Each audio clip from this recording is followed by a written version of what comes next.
이럴 수가. 저 아이가 설마? 떨리는 손으로 문손잡이를 잡았을 때 제 온몸이 얼어붙는 것 같았습니다.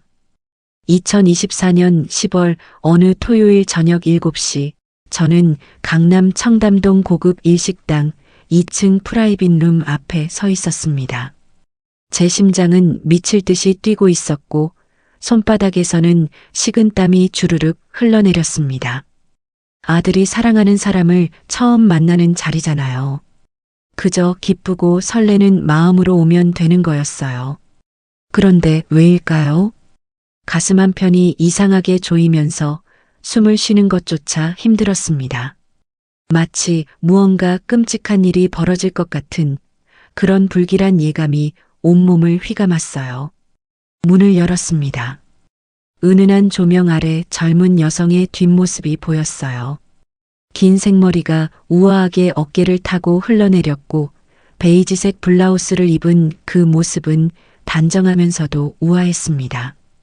창가 쪽 자리에 고든 자세로 앉아있는 그 뒷모습이 왜일까요? 낯설지 않았습니다. 아니, 낯설지 않다는 표현으로는 부족했어요. 마치 오래전부터 알고 있었던 사람 같은 그런 묘한 익숙함이 느껴졌거든요. 일식당 특유의 잔잔한 재즈 음악이 흐르고 있었고 고급 히노키 나무에서 풍기는 은은한 향기가 코끝을 스쳤습니다. 정갈하게 차려진 테이블 위로 따뜻한 조명이 내려앉아 있었고 그 빛 속에서 그 여성의 어깨가 가볍게 들썩이는 게 보였어요. 숨을 쉬는 모습까지도 왠지 모르게 가슴 한편을 뜨겁게 만들었습니다. 겨우 다리에 힘을 주고 테이블 쪽으로 걸어갔어요. 한 걸음, 두 걸음. 걸을 때마다 무릎이 후들거렸고 손은 주먹을 쥐어도 바들바들 떨렸습니다. 등을 타고 식은땀이 주르륵 흘러내렸고 입안에서는 쓴맛이 가득 퍼졌어요.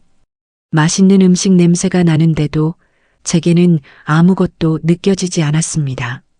그때 그 여성이 자리에서 일어나며 천천히 고개를 돌렸어요. 그리고 저를 마주보며 공손하게 허리를 숙였습니다. 안녕하세요, 어머님, 아버님. 김서연입니다.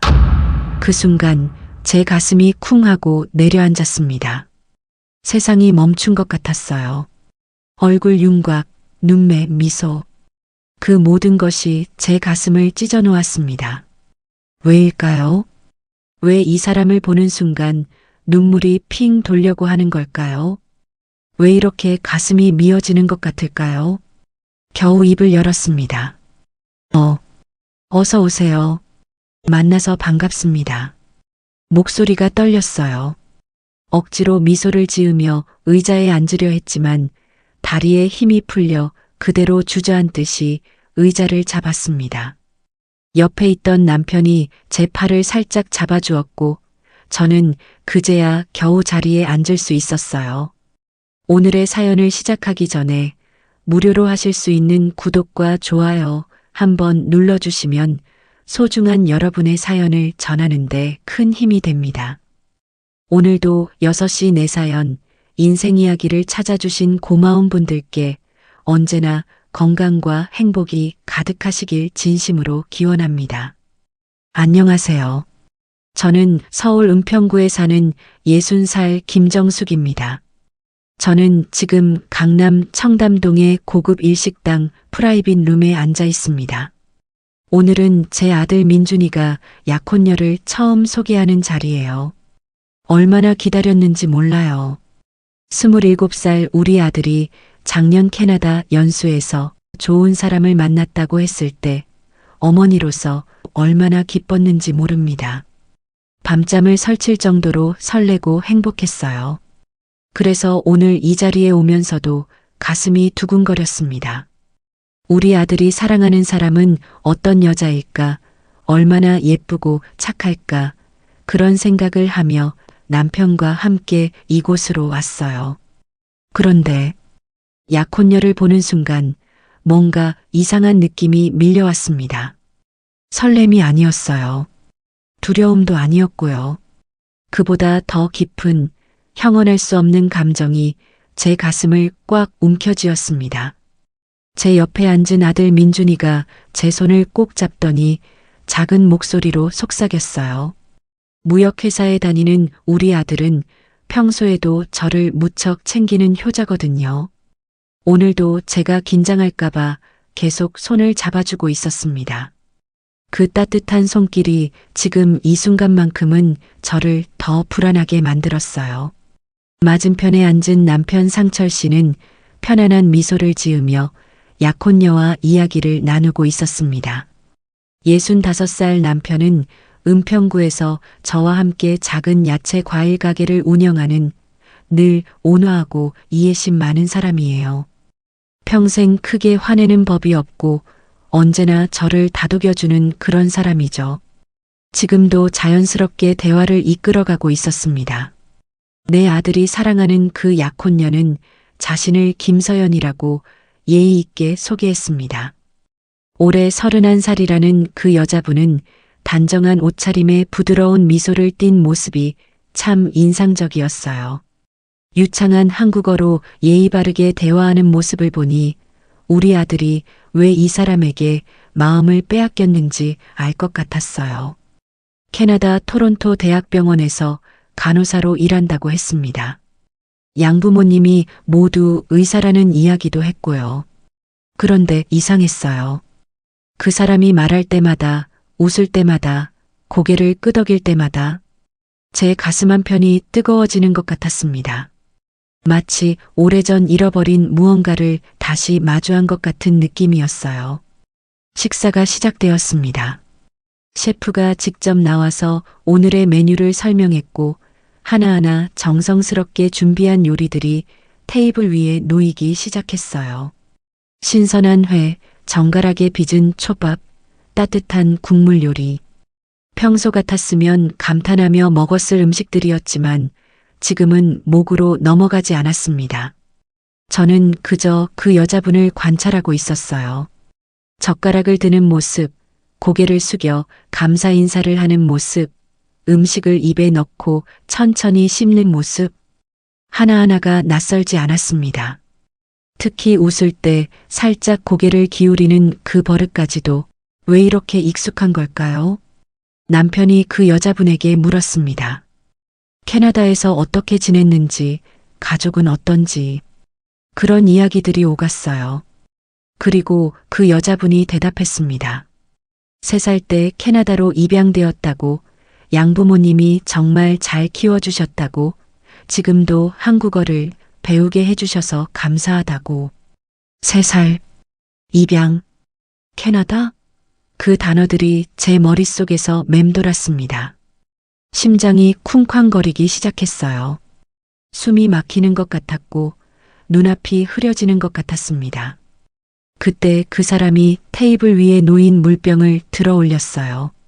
자연스럽게 자기 잔에 물을 따르는 그 순간 저는 그 모습을 멍하니 바라보고 있었습니다. 그리고 저는 명확히 보았습니다. 왼쪽 손등에 있는 동전만한 크기의 흔적이 조명에 비쳐 보였어요. 오래되어 희미하지만 그 모양이, 그 위치가 제 눈에는 너무나 선명하게 보였습니다. 화상 자국이었어요.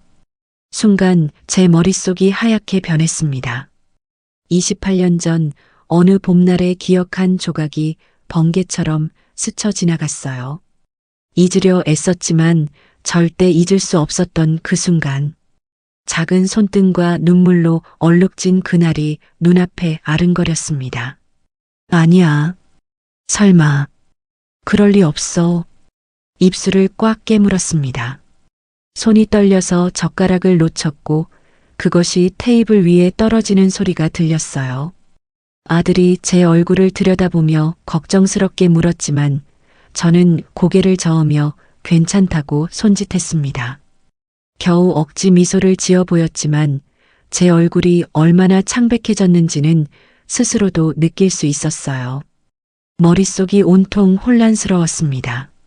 하나씩 하나씩 맞아떨어지기 시작했어요. 너무 많은 것들이 너무 정확하게 제가 아는 그 기억과 겹쳐지고 있었습니다. 하지만 말도 안 되는 일이잖아요. 세상에 이런 우연이 어디 있겠어요. 그저 비슷한 경우일 뿐이에요.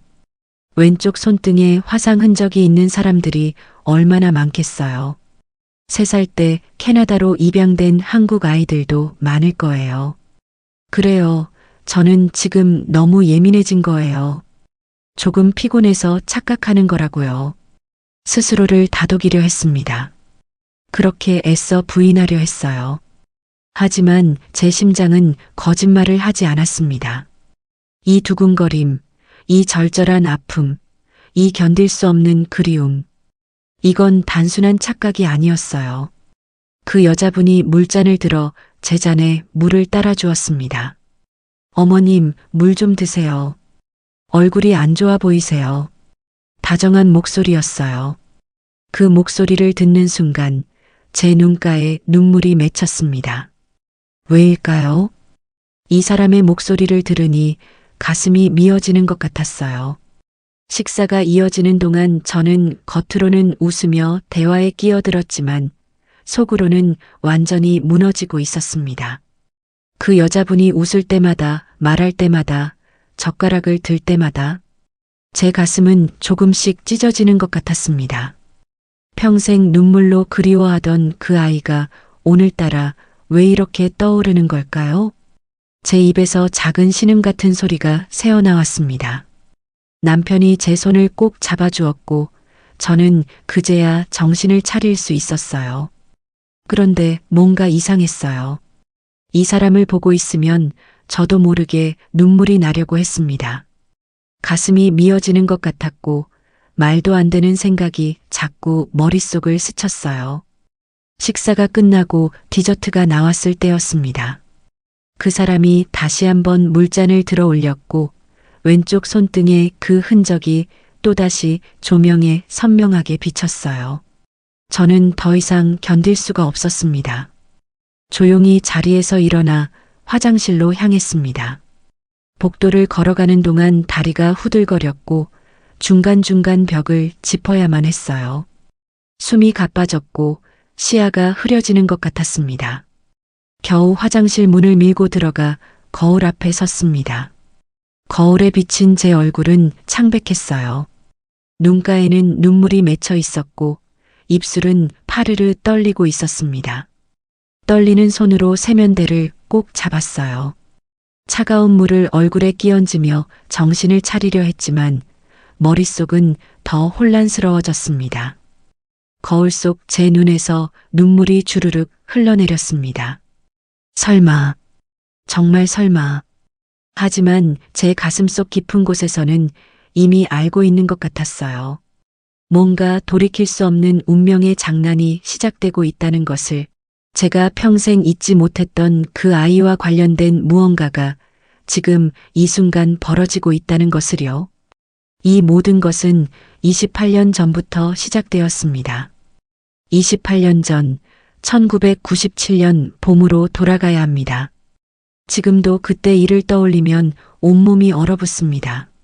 서울 은평구 불광동 반지하 단칸방 3평. 그곳이 우리 세 식구가 사는 집이었어요. 보증금 200만 원에 월세 15만 원이었는데 그 돈도 매달 내기 빠듯했습니다. 햇빛이 거의 들지 않는 좁은 방에는 낡은 이불 한 채와 작은 밥상 하나, 그리고 냉장고 대신 쓰는 스티로폼 박스가 전부였어요. 벽지는 곳곳이 찢어져 있었고 겨울이면 외풍이 심하게 들어와 이불을 몇 겹으로 덮어야 했습니다. 하지만 우리는 행복했습니다. 정말 행복했어요. 남편 민수 씨는 공사장에서 막노동을 했습니다. 하루 일당이 5만 원이었는데 비가 오거나 일이 없으면 그마저도 못 받는 날이 많았어요. 한 달에 150만 원 정도 벌면 그나마 다행이었죠. 월세 빼면 135만 원으로 세 식구가 한 달을 살아야 했습니다. 새벽 5시면 남편이 일어났어요. 저도 함께 일어나 따뜻한 된장찌개와 밥을 차려주었습니다. 거친 손을 가진 남편이었지만 제게는 세상에서 가장 소중한 사람이었어요. 출근하기 전 꼭 제 손을 잡고 눈을 마주치며 힘을 주곤 했습니다. 3살 딸 서연이는 그때 참 예뻤어요. 아빠가 출근하려고 하면 작은 다리로 뛰어와 꼭 껴안곤 했습니다. 남편은 그럴 때마다 딸을 번쩍 들어 올려 볼에 뽀뽀를 해주었고 딸아이의 깔깔거리는 웃음소리가 그 좁은 방을 가득 채웠습니다. 남편이 나가면 저는 딸과 함께 하루를 보냈어요. 시장에 가서 가장 싼 채소를 골라 샀고 점심은 라면에 계란 하나 넣어 딸과 나눠 먹었습니다. 오후에는 딸과 함께 그림을 그리거나 놀아주었어요. 장난감이라고는 색연필 몇 자루와 공책 한 권이 전부였지만 서연이는 늘 행복해했습니다. 저녁이 되면 남편 퇴근 시간에 맞춰 밥상을 차렸어요. 문 열리는 소리가 들리면 서연이가 달려가 아빠를 맞이했고 우리 세 식구는 작은 밥상에 둘러앉아 저녁을 먹었습니다. 반찬이라고는 김치와 두부 한 모가 전부였지만 그 시간만큼은 세상에서 가장 부자가 된 기분이었어요. 밤이 되면 좁은 방에서 세 식구가 강아지처럼 붙어서 잤습니다. 남편이 한쪽에 제가 한가운데 그리고 서연이가 제 품에 꼭 안겨서 서로의 체온을 느끼며 잠드는 그 시간이 참 행복했어요. 가난했지만 우리는 서로 사랑했습니다. 그것만으로 충분했어요. 하지만 그때 일어난 일들이 제 인생을 송두리째 바꿔놓았습니다. 지금도 생각하면 온몸이 얼어붙고 가슴이 찢어지는 것 같은 그 일들. 어느 날 저녁이었습니다. 그날 저는 시장에서 설거지 일을 하고 왔는데 평소보다 훨씬 피곤했어요. 온몸이 쑤시고 눈꺼풀이 무거웠지만 서연이를 위해 미역국을 끓이고 있었습니다. 냄비에서 김이 모락모락 올라오고 있었고 저는 잠깐 눈을 붙이려고 벽에 기댔어요. 그때였습니다. 3살 딸의 날카로운 비명소리가 터져나왔어요. 정신을 차리고 보니 서연이가 냄비 근처에 다가왔다가 뜨거운 국물이 왼쪽 손등에 쏟아진 거였습니다. 딸아이의 작은 손등이 순식간에 빨갛게 부어올랐고 아이는 너무 놀라고 아파서 숨도 제대로 쉬지 못하고 울부짖었어요. 저는 미친 듯이 딸의 손을 찬물에 담그며 오열했습니다. 제 잘못이었어요. 제가 조금만 더 정신 차렸더라면, 제가 조금만 더 조심했더라면, 딸아이의 울음소리를 들으며 저는 제 자신을 용서할 수가 없었습니다. 남편이 퇴근하자마자 딸을 업고 병원으로 달려갔어요. 치료비로 10만 원이 나왔습니다. 거의 이틀치 일당이었어요. 의사는 다행히 큰 후유증은 없을 거라고 했지만 왼쪽 손등에 흉터가 많이 남을 거라고 했습니다. 그날 밤 저는 잠을 이룰 수가 없었어요. 딸의 작은 손등에 남을 그 흉터를 보며 가슴이 찢어지는 것 같았습니다. 남편이 제 손을 꼭 잡아주며 괜찮다고 위로해 주었지만 저는 엄마로서 너무나 못난 사람 같았어요. 그렇게 며칠이 흘렀습니다. 서연이의 손도 점차 나아지고 있었고 우리는 다시 일상으로 돌아가고 있었어요. 하지만 제가 몰랐던 거죠. 더 큰 비극이 제 인생을 완전히 무너뜨릴 그 일이 바로 코앞에 다가오고 있다는 것을 1997년 4월 15일 화요일 아침이었습니다. 그날 아침은 평소와 달랐어요. 하늘이 유난히 어두웠고 봄비가 예상보다 훨씬 많이 내리고 있었습니다. 창문을 두드리는 빗소리가 불길하게 들렸고 왠지 모를 불안감이 제 가슴을 짓눌렀어요. 남편이 평소보다 늦게 일어났습니다. 얼굴빛도 평소보다 안 좋아 보였고 어젯밤 동네 친구들과 술을 마셔서 몸이 무겁다고 했어요. 제 가슴 한편이 불안했습니다.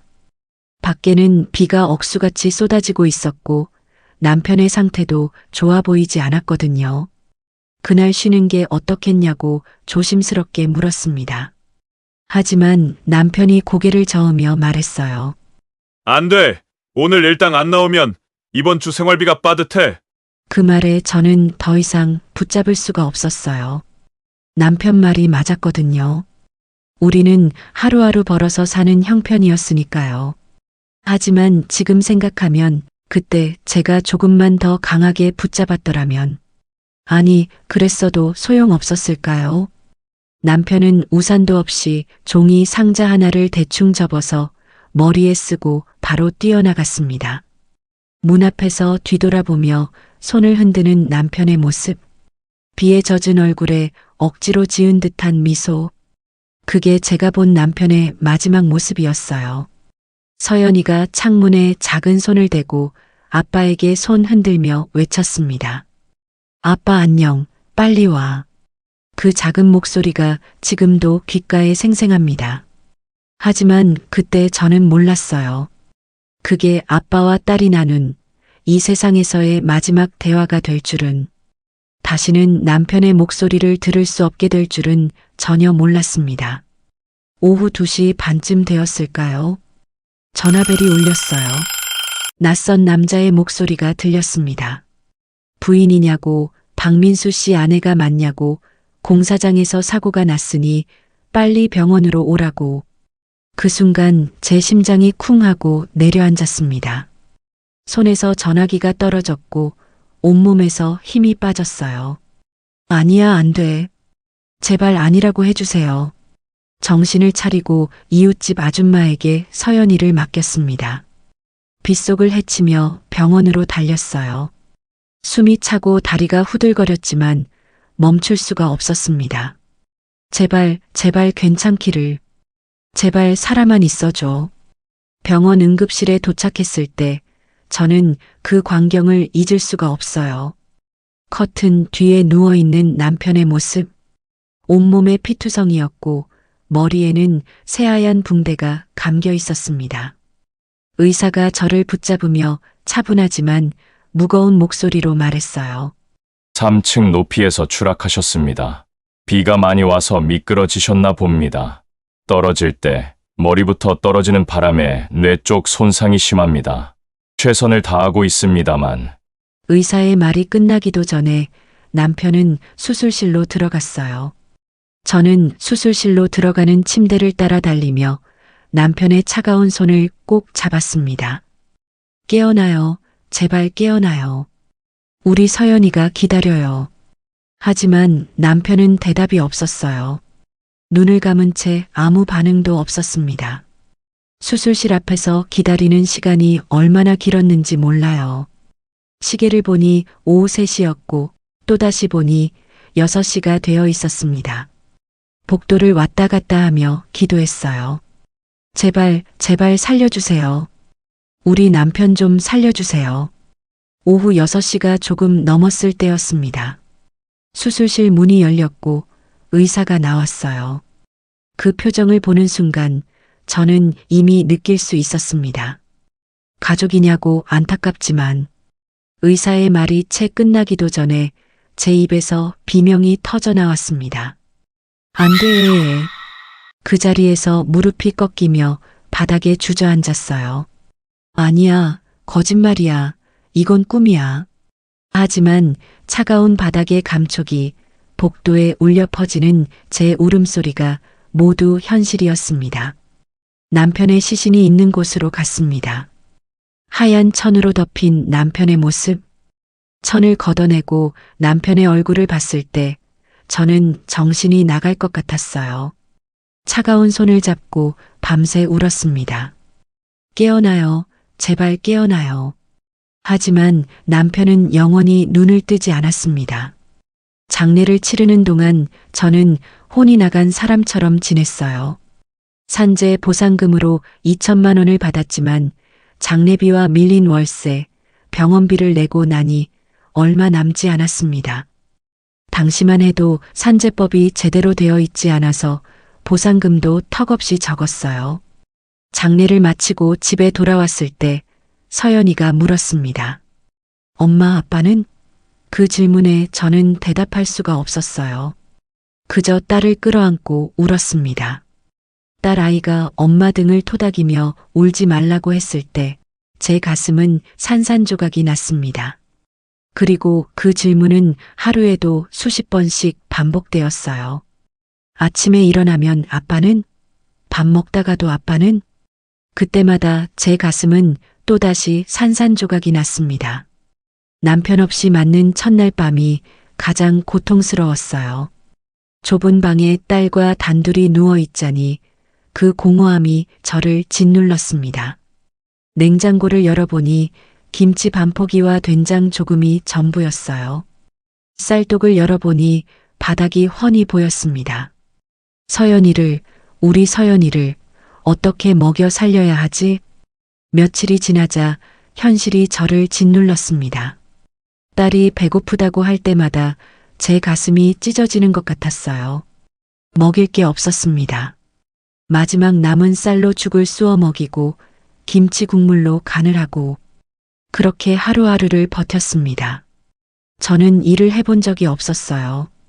결혼 전에는 부모님 집에서 살았고 결혼 후에는 집에서 살림만 했으니까요. 구직 광고를 보며 현실을 깨달았습니다. 식당 설거지는 월 80만 원인데 3살 딸을 맡길 곳이 없었고 새벽 청소 일은 딸을 혼자 둘 수 없었어요. 부모님도 일찍 돌아가셔서 도움받을 곳이 없었습니다. 친척이라고는 연락도 끊긴 지 오래였고요. 저는 완전히 혼자였어요. 보상금으로 받은 돈도 점점 줄어들었습니다.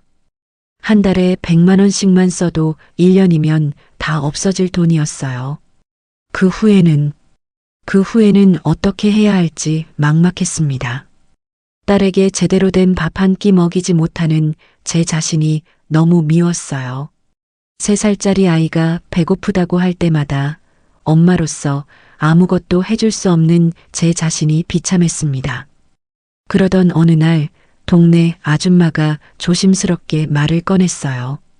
혹시 해외 임양이라도 생각해 봤냐고. 캐나다나 미국에 가면 서연이가 더 나은 삶을 살 수 있다고. 그 말을 듣는 순간 제 온몸이 얼어붙었습니다. 절대 안 돼요. 서연이는 제 목숨이에요. 그런 말씀하지도 마세요. 단호하게 거절했습니다. 하지만 그 아줌마는 계속 말했어요. 현실적으로 생각해 보라고. 지금 상황에서 서연이를 대학까지 공부시킬 자신이 있냐고. 가난해서 공부도 제대로 못하면 서연이 삶은 앞으로 어떻게 되겠냐고. 부모로서 최선의 선택이 뭔지 깊이 고민해 보라고. 그 말들이 제 가슴을 찔렀습니다. 아니야, 안 돼. 하지만 머릿속에서는 계속 그 생각이 맴돌았어요. 며칠 후 딸이 또 배고프다고 했습니다. 하지만 집에는 먹을 게 아무것도 없었어요. 마지막 남은 라면 하나를 끓여 딸에게 주고 저는 그 국물만 마셨습니다. 딸의 작은 손이 제 손을 잡았을 때 저는 더 이상 버틸 수가 없었습니다. 주머니에서 해외 임양 상담소 전단지를 꺼내봤어요. 손이 떨렸습니다. 하지만 그때 저는 몰랐습니다. 그 선택이 제 평생의 트라우마가 될 거라는 것을, 그리고 운명이 저에게 얼마나 잔인한 장난을 준비하고 있는지. 결국 저는 그 상담소의 문을 두드렸습니다.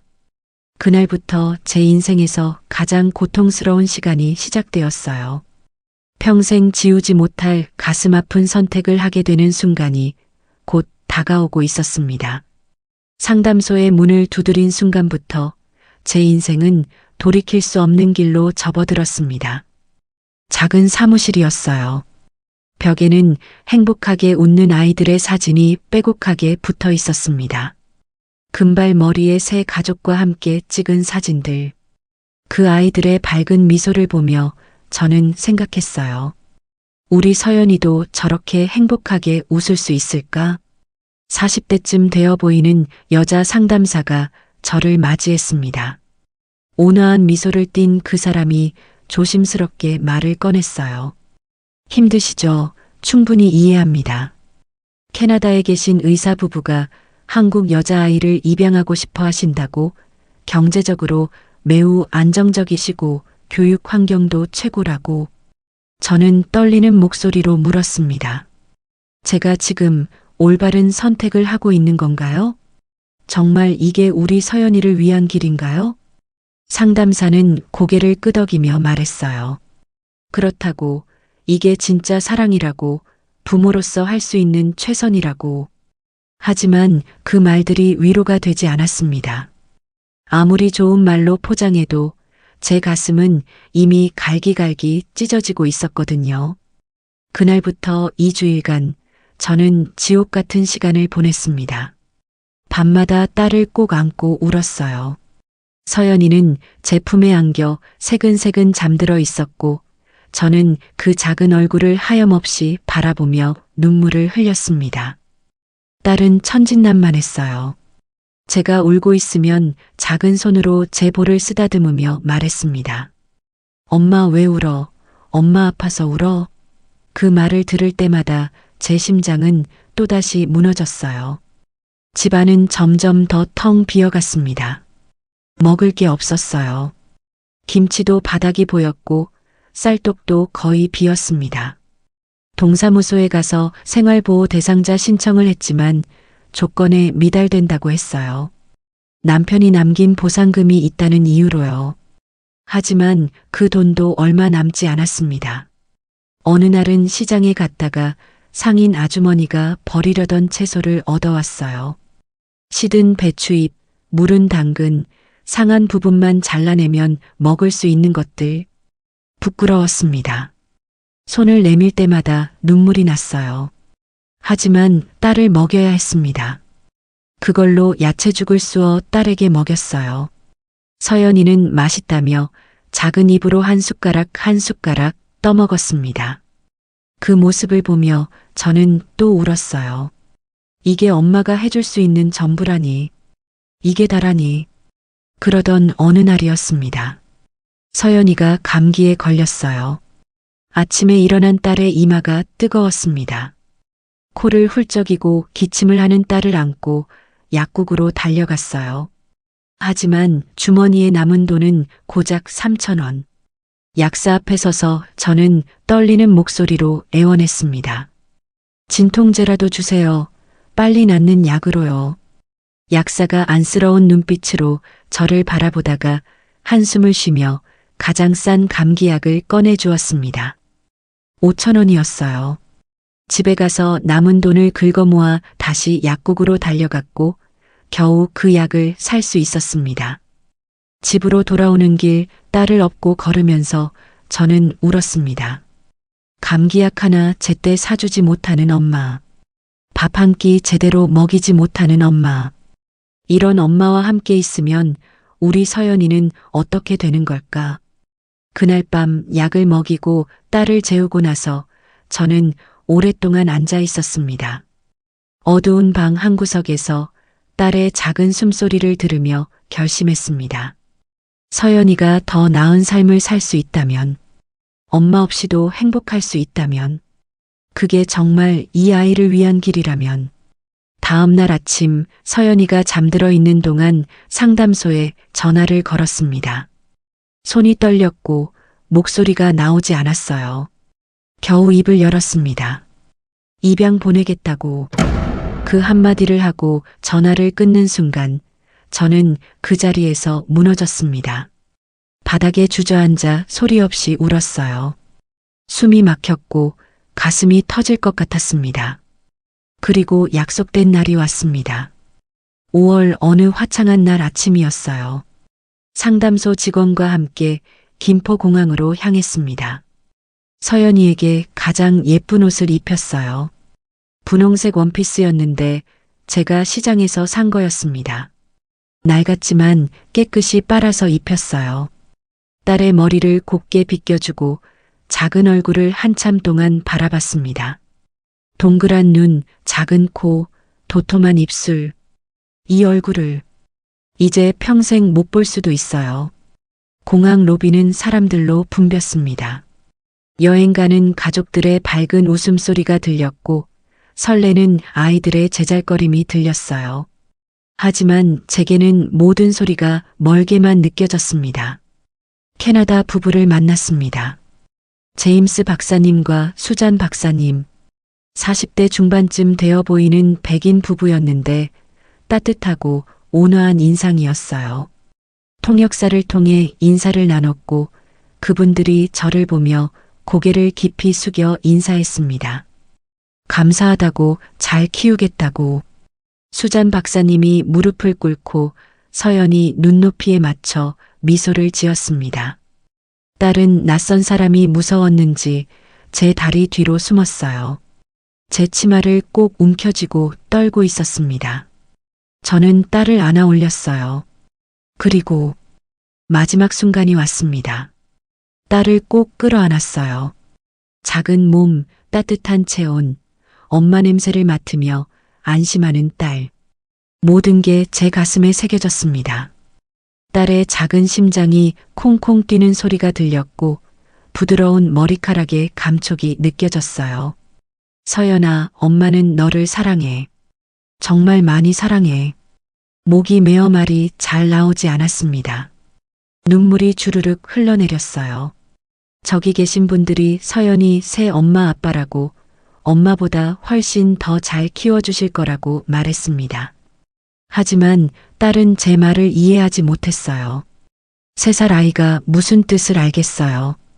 그런데 딸이 뭔가를 느낀 것 같았습니다. 말은 제대로 못하지만 엄마와 떨어진다는 걸 본능적으로 안 거예요. 갑자기 딸이 제 목을 꽉 붙잡았습니다. 작은 팔에 힘을 잔뜩 주고 놓아주지 않으려는 듯 매달렸어요. 제 옷깃을 쥔 작은 손에 힘이 들어가는 게 느껴졌습니다. 그리고 울기 시작했습니다.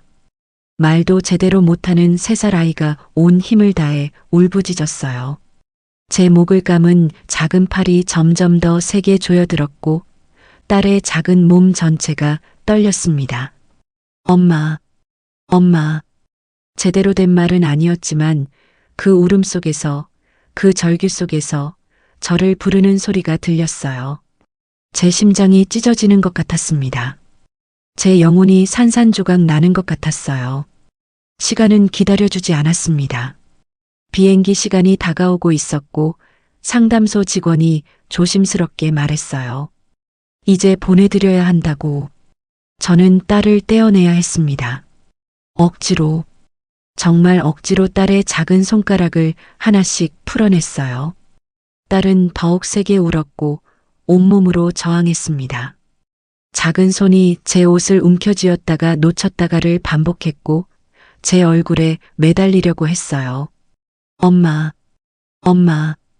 그 절규가 제 귀를 찢었습니다. 수잔 박사님이 딸을 받아 안았습니다. 딸은 그분의 품에서도 계속 울면서 저를 향해 2 팔을 뻗었어요. 손가락을 펴고 오므리고 다시 펴고 엄마 잡으려는 몸짓이었습니다. 얼굴은 눈물과 콧물로 범벅이 되어 있었고 목이 쉬도록 울고 있었어요. 게이트로 향하는 그분들의 뒷모습이 점점 멀어졌습니다. 서연이는 그분의 어깨 너머로 계속 저를 바라보며 울고 있었어요. 작은 손을 흔들고 제게 오려고 몸부림치고 엄마. 그 울음소리가 공항 로비 전체에 울려 퍼졌습니다. 주변 사람들이 모두 저를 쳐다봤어요. 하지만 저는 아무것도 보이지 않았습니다. 서연아. 저도 모르게 비명이 터져 나왔습니다. 그 자리에서 무릎이 꺾이며 바닥에 주저앉았어요. 차가운 바닥에 손을 짚고 절규했습니다. 주변에서 누군가 저를 일으키려 했지만 저는 일어날 수가 없었어요. 그저 점점 멀어지는 딸의 모습만, 계속 울고 있는 딸의 목소리만 제 귀에 들렸습니다. 집으로 돌아왔을 때 저는 이미 빈 껍데기였습니다. 딸의 옷이 그대로 있었어요. 작은 양말, 해진 원피스, 색연필, 하나하나를 안고 울었습니다. 밤낮 없이 울었어요. 밥도 제대로 먹지 못했고 씻지도 못했습니다. 거울을 보니 제 얼굴이 무서울 정도로 야위어 있었어요. 1달 만에 체중이 10kg이나 빠졌습니다. 옷이 헐렁해졌고 걸을 때마다 어지러웠어요. 하지만 그런 건 중요하지 않았습니다. 제 마음이 이미 죽어 있었으니까요. 매일 밤 딸이 보였습니다. 꿈속에서뿐만 아니라 깨어 있을 때도 딸의 모습이 눈앞에 아른거렸어요. 부엌에서 설거지를 하다가도 딸이 보였고 방 한 구석을 바라보면 딸이 앉아 있는 것 같았습니다. 작은 손을 흔들며 웃는 딸, 엄마를 부르는 딸, 환상이라는 걸 알면서도 저는 그 모습을 향해 손을 뻗었어요. 밤에는 더 심했습니다. 잠들면 딸의 울음소리가 들렸어요. 엄마, 엄마. 그 목소리에 깜짝 놀라 벌떡 일어나곤 했습니다. 하지만 방 안에는 아무도 없었어요. 텅 빈 공간만이 저를 맞이했죠. 그러던 어느 날 밤이었습니다. 꿈인지 환상인지 모를 그 순간 딸이 제게 말하는 것 같았어요. 엄마, 엄마가 살아야 해요. 엄마, 행복해야 해요. 그 목소리를 듣는 순간 저는 정신이 번쩍 들었습니다. 그래, 내가 이러고 있으면 안 돼. 내가 죽으면 서연이가 더 슬퍼할 거야. 나와 우리 딸은 살면서 언젠가는 기적처럼 다시 만날 수 있을 거야. 그 생각이 저를 붙잡았습니다. 그래서 살기로 결심했어요. 딸을 위해서라도 죽을 힘을 다해 살아야 한다고 다짐했습니다. 그렇게 1년이 흘렀고 이듬해 여름이 되었습니다. 동네 게시판에서 구인 광고를 보았어요. 플라스틱 부품 제조업체에서 행정 직원을 구한다는 내용이었습니다. 각종 서류 정리, 우편 업무, 간단한 문서 작성. 경험이 없어도 가르쳐 준다고 했어요. 용기를 내서 면접을 보러 갔습니다. 작은 공장이었는데 사무실은 깨끗했어요. 사장님이 직접 면접을 보셨는데 그분이 바로 정상철이었습니다. 37살의 상철 씨는 온화한 인상이었어요. 키가 크고 말수가 적은 분이었는데 눈빛만은 따뜻했습니다. 제가 떨리는 목소리로 자기소개를 하는 동안 조용히 듣고 계셨어요. 남편을 잃었다는 이야기를 했을 때 그분의 눈빛이 깊어지는 게 보였습니다. 면접이 끝나고 그분이 말씀하셨습니다. 내일부터 나오시라고, 천천히 가르쳐 드릴 테니 걱정하지 말라고. 그 따뜻한 말에 저는 눈물이 날 뻔했습니다. 새로운 곳에서 낯선 일을 시작했습니다. 서류를 정리하는 법부터 시작했어요. 상철 씨가 옆에 앉아 하나하나 알려주셨습니다. 이 서류는 이렇게 분류하고 저장부는 이렇게 기록하고. 제가 실수를 해도 화내지 않으셨어요. 오히려 괜찮다고, 천천히 배우면 된다고 격려해 주셨습니다. 점심시간이 되면 직원들과 함께 도시락을 먹었는데 상철 씨가 늘 제 반찬을 챙겨주셨어요. 당신 반찬을 제 도시락에 덜어주시며 많이 드시라고, 너무 마르셨다고 말씀하셨습니다. 그럴 때마다 가슴 한편이 따뜻해졌어요. 몇 달이 지나자 조금씩 일이 익숙해졌습니다. 상철 씨와 이야기를 나누는 시간도 많아졌고요. 퇴근 시간이 되면 사무실에 둘만 남아 차 한 잔씩 마시며 이야기를 나눴어요. 어느 날 상철 씨가 자신의 이야기를 꺼내셨습니다. 3년 전에 아내를 암으로 잃었다고, 1년 동안 병원에 다녔지만 결국 떠났다고, 자녀도 없이 혼자 살고 있다고 하셨어요. 그 이야기를 들으며 저는 같은 아픔을 가진 사람을 만난 것 같았습니다. 상철 씨가 저의 눈빛을 오래 바라보시더니 조용히 말씀하셨어요. 힘든 일 있으시면 언제든 이야기하시라고, 도와드릴 수 있는 일이라면 뭐든 하겠다고 말씀하셨습니다. 그 말에 저는 조금씩 마음을 열기 시작했습니다. 딸을 입양 보낸 이야기를 했을 때 상철 씨는 아무 말 없이 제 손을 꼭 잡아주셨어요. 그 따뜻한 온기가 제 얼어붙은 마음을 녹이는 것 같았습니다. 그렇게 1년이 흘렀고 봄이 왔습니다. 어느 날 퇴근 후 상철 씨가 조심스럽게 말을 꺼냈어요. 정숙 씨, 진지하게 만나고 싶습니다. 우리 시간을 갖고 천천히 서로를 알아가면 안 될까요? 저는 망설였습니다. 저는 이미 딸을 버린 나쁜 엄마인데 다시 행복해질 자격이 있을까요? 하지만 상철 씨가 제 손을 꼭 잡으며 말했습니다. 아니라고, 당신은 딸을 위해 최선을 다한 거라고 말이에요. 그해 5월 상철 씨가 제안했습니다. 우리 잠시 쉬러 가자고, 제주도 어떠냐고. 저는 오랜 고민 끝에 고개를 끄덕였어요. 제주도 서귀포 바닷가에 있는 작은 펜션에 머물렀습니다. 밤에 해변을 걸으며 서로의 상처를 위로했어요. 달빛이 바다를 비추고 있었고 파도 소리가 잔잔하게 들렸습니다. 그때 상철 씨가 제 손을 잡으며 노래를 부르기 시작했어요. 남진의 그대여 변치마오였습니다.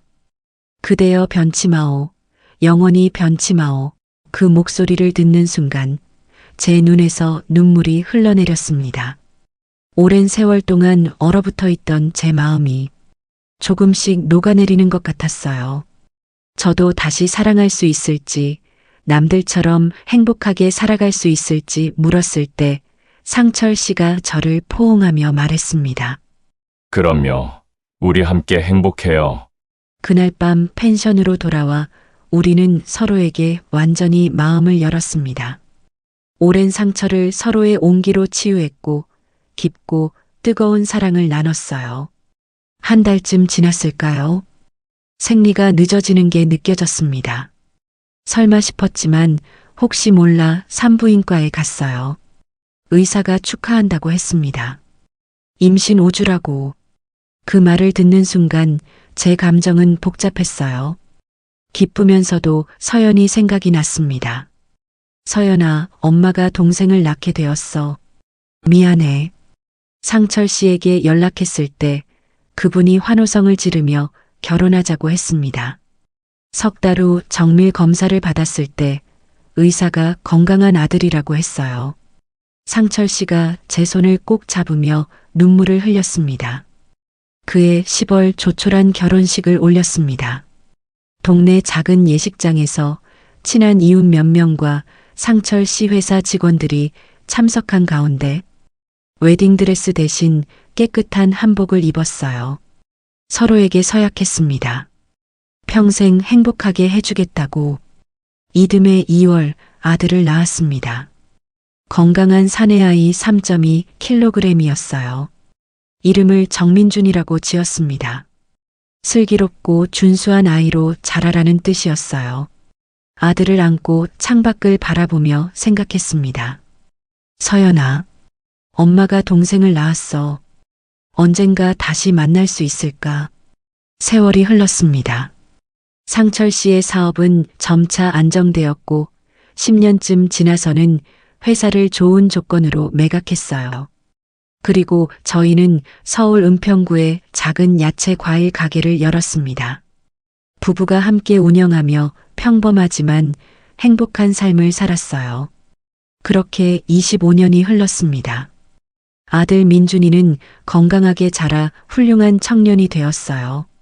하지만 저는 단 하루도 서연이를 잊은 적이 없었습니다. 밤마다 울면서 기도했어요. 우리 딸이 행복하기를, 건강하기를, 좋은 부모님 만나 잘 자라기를. 그리고 28년 후 민준이가 27살이 되던 해 회사에서 캐나다 연수 기회가 왔다고 했을 때 저는 가슴 한편이 이상하게 두근거렸어요. 왜 하필 캐나다일까? 왜 하필 지금일까? 뭔가 말로 표현할 수 없는 감정이 밀려왔지만 저는 그게 무엇인지 알지 못했습니다. 민준이가 그날 퇴근 후 집에 들어섰을 때 저는 부엌에서 저녁 준비를 하고 있었습니다. 평소와 다름없는 저녁이었어요. 남편은 가게 정리를 마치고 돌아왔고 저는 민준이가 좋아하는 된장찌개를 끓이고 있었습니다. 창문 너머로 봄바람이 들어왔고 집안은 따뜻한 음식 냄새로 가득했어요. 그런데 문을 열고 들어선 아들의 표정이 달랐습니다. 뭔가 설레는 듯 흥분한 듯한 얼굴이었어요. 식탁에 앉은 민준이가 가방에서 서류 한 장을 꺼내며 말했습니다. 회사에서 큰 기회가 왔다고, 1년 동안 해외에서 어학과 업무를 배울 수 있다고. 제가 물었습니다. 어디냐고, 어느 나라냐고. 엄마, 캐나다 연수에 지원하고 싶어요. 그 한마디를 듣는 순간 제 손에 쥐고 있던 국자가 미끄러졌습니다. 찰랑 소리를 내며 바닥에 떨어졌어요. 캐나다. 그 단어가 제 귓속에서 맴돌았습니다. 심장이 미친 듯이 뛰기 시작했고 손이 떨렸어요. 민준이가 놀라 일어섰습니다. 괜찮냐고 다쳤냐고 물으며 제 옆으로 달려왔어요. 저는 겨우 정신을 차리고 국자를 주우며 웃어 보였습니다. 괜찮다고, 그냥 미끄러웠다고. 하지만 제 목소리는 떨리고 있었어요. 민준이는 눈을 반짝이며 이야기를 이어갔습니다. 이 기회를 놓치고 싶지 않다고, 단 한 명만 선발되는데 꼭 도전해보고 싶다고, 토론토에서 1년 동안 공부하고 싶다고. 저는 고개를 끄덕이며 응원했어요. 좋은 기회라고, 열심히 준비하라고. 하지만 속으로는 알 수 없는 감정이 밀려왔습니다. 캐나다. 28년 전 서연이를 보낸 그곳. 혹시? 아니야, 말도 안 돼. 그런 우연이 어디 있겠어. 하지만 왜일까요? 왜 가슴 한편이 조여오는 걸까요? 그날 밤 저는 잠을 이룰 수가 없었습니다. 28년 전 김포공항이 자꾸 떠올랐어요. 울부짖는 서연이, 떨어지지 않으려 제 목을 꼭 붙잡던 작은 손, 점점 멀어지던 뒷모습, 모든 게 생생하게 되살아났습니다. 민준이는 열심히 준비했습니다. 3년 동안 쌓은 업무 경험과 영어 실력으로 전형을 하나씩 통과해 갔어요. 영어 테스트, 업무 역량 평가, 임원 면접, 그리고 마침내 합격 통보를 받았습니다. 우리 가족은 기뻐했어요. 남편은 아들의 어깨를 두드리며 축하했고, 저도 웃으며 축하한다고 말했습니다. 하지만 제 마음 한편에서는 계속 불안이 자라고 있었어요. 출국 날이 다가왔습니다. 2024년 6월 어느 날이었어요. 인천공항 출국장 앞에서 가족이 함께 민준이를 배웅했습니다. 저는 아들을 꼭 끌어안았어요. 조심해서 다녀오라고, 자주 연락하라고, 건강 챙기라고. 평범한 말들이었지만 제 목소리는 계속 떨렸습니다. 민준이를 안고 있는데 이상했어요. 28년 전 서연이를 안고 있던 그 순간이 떠올랐습니다. 떨어지지 않으려던 작은 몸, 따뜻했던 체온, 엄마 냄새를 맡으며 안심하던 얼굴. 눈물이 나려고 했지만 참았어요. 옆에서 남편이 제 손을 꼭 잡아주었습니다. 민준이가 손을 흔들며 출국장 안으로 들어갔습니다. 그 뒷모습을 보며 저는 알 수 없는 불안에 휩싸였어요. 왜일까요? 왜 이렇게 가슴이 무거운 걸까요? 민준이는 토론토에서 새로운 삶을 시작했습니다. 낯선 도시, 낯선 사람들, 낯선 공기, 모든 게 새로웠다고 했어요. 회사에서 마련해준 원룸에 짐을 풀고, 오전에는 어학원에서 영어를 배우고, 오후에는 현지 회사에서 일을 익혔습니다. 처음에는 모든 게 어색했지만 시간이 지나며 조금씩 적응해 갔어요. 주말이면 혼자 토론토 시내를 걸어 다녔다고 했습니다. 높이 솟은 CN타워를 올려다보고 넓은 온타리오 호수를 바라보고 한인 마트에서 라면을 사왔다고. 가끔은 한식당을 찾아가 김치찌개를 먹으며 엄마 생각을 했다고 했어요. 일주일에 한두 번씩 전화가 왔습니다. 잘 지내고 있다는 말, 날씨가 좋다는 말, 사람들이 친절하다는 말. 저는 그 목소리를 들으며 안심하려 했습니다. 하지만 전화를 끊고 나면 왠지 모를 불안감이 다시 밀려왔어요. 2달이 흘렀습니다. 어느 토요일 저녁이었어요. 민준이에게서 전화가 왔습니다. 감기에 걸려서 병원에 갔다 왔다는 이야기였어요. 저는 걱정하며 물었습니다. 많이 아프냐고, 약은 잘 챙겨 먹냐고. 민준이는 괜찮다고 병원에서 잘 치료받았다고 했습니다. 그리고 신기한 일이 있었다고 했어요. 응급실에서 한국어를 하시는 간호사를 만났다고, 한국말도 정말 유창하시고 친절하셨다고. 제 심장이 또다시 쿵 하고 뛰었습니다. 민준이가 계속 이야기했습니다. 그분도 서울 출신이라고, 어릴 때 캐나다로 입양되셨다고, 지금은 토론토 대학병원에서 간호사로 일하신다고. 그 말을 듣는 순간 제 손에 쥔 전화기가 떨렸습니다. 입양, 서울, 간호사, 혹시, 설마, 아니야, 말도 안 돼. 캐나다에 한국계 입양인이 얼마나 많은데. 하지만 왜일까요? 왜 가슴 한편이 이렇게 불안한 걸까요? 민준이가 물었습니다. 왜 그러냐고, 괜찮냐고. 저는 겨우 정신을 차리고 대답했어요. 아니라고, 그냥 신기해서 그렇다고, 참 좋은 인연이라고. 전화를 끊고 저는 한참을 그 자리에 서 있었습니다. 온몸이 떨렸어요. 하지만 불안한 마음은 쉽게 가라앉지 않았습니다. 그날부터 민준이는 그 간호사 이야기를 자주 했어요. 연락처를 주고받았다는 이야기, 주말에 함께 만나 한인타운을 구경했다는 이야기. 전화를 할 때마다 목소리에 설렘이 묻어났습니다. 그 이야기를 들을 때마다 제 가슴은 조여들었어요. 이름이 뭐냐고 물으니 에밀리 킴이라고 했습니다. 영어 이름이었습니다. 한국 이름이 있는지 물어보고 싶었지만 입이 떨어지지 않았어요. 혹시 그 이름을 들으면 더 이상 외면할 수 없게 될까봐. 아니, 저는 그저 우연의 일치라고, 단순한 불안일 뿐이라고 스스로를 다독였습니다. 하지만 가슴 한편의 불안은 점점 커져만 갔어요. 나이를 물으니 31살이라고 했습니다. 민준이보다 4살 위라고. 저는 아무 말도 하지 못했어요. 그저 그렇구나, 좋은 분 같다는 말만 겨우 했습니다. 저는 밤마다 잠을 이룰 수가 없었습니다. 하지만 불안은 점점 커져만 갔어요. 며칠 후 민준이가 또 전화를 했습니다. 에밀리 씨와 한인타운에서 만나 밥을 먹었다는 이야기였어요. 작은 한식당에서 김치찌개를 먹으며 이야기를 나눴다고, 시간 가는 줄 몰랐다고 했습니다. 에밀리 씨가 양부모님 이야기를 해주셨다는데 의사 부부시라고, 정말 좋은 분들이라고, 친딸처럼 사랑해 주셨다고.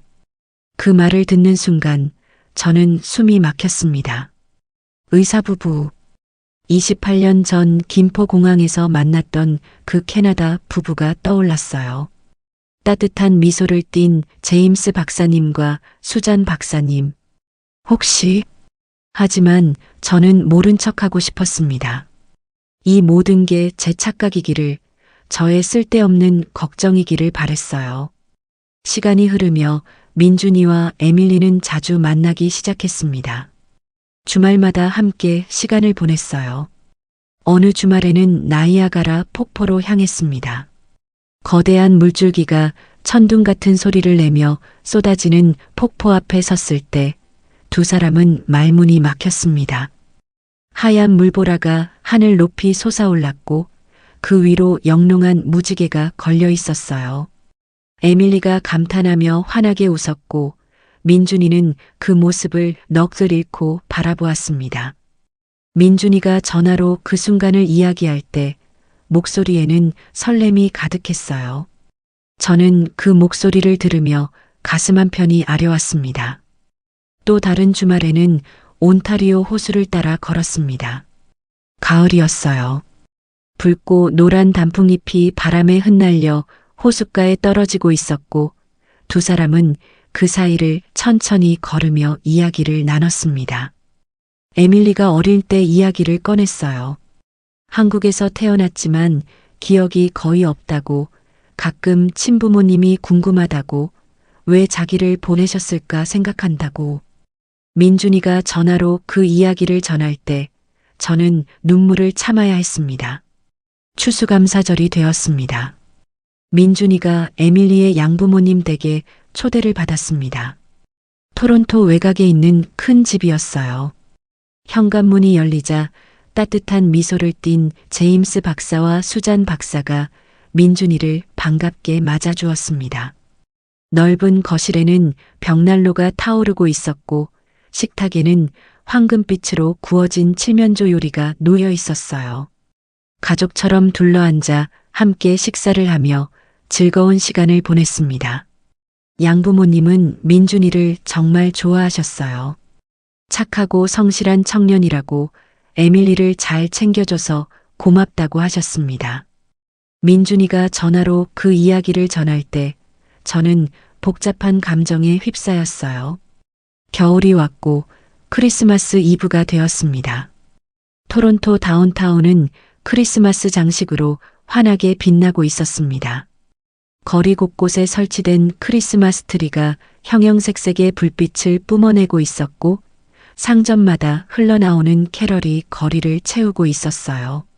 차가운 겨울 공기 속에서도 거리는 따뜻한 분위기로 가득했습니다. 민준이와 에밀리는 손을 꼭 잡고 야경을 바라보며 천천히 걸었습니다.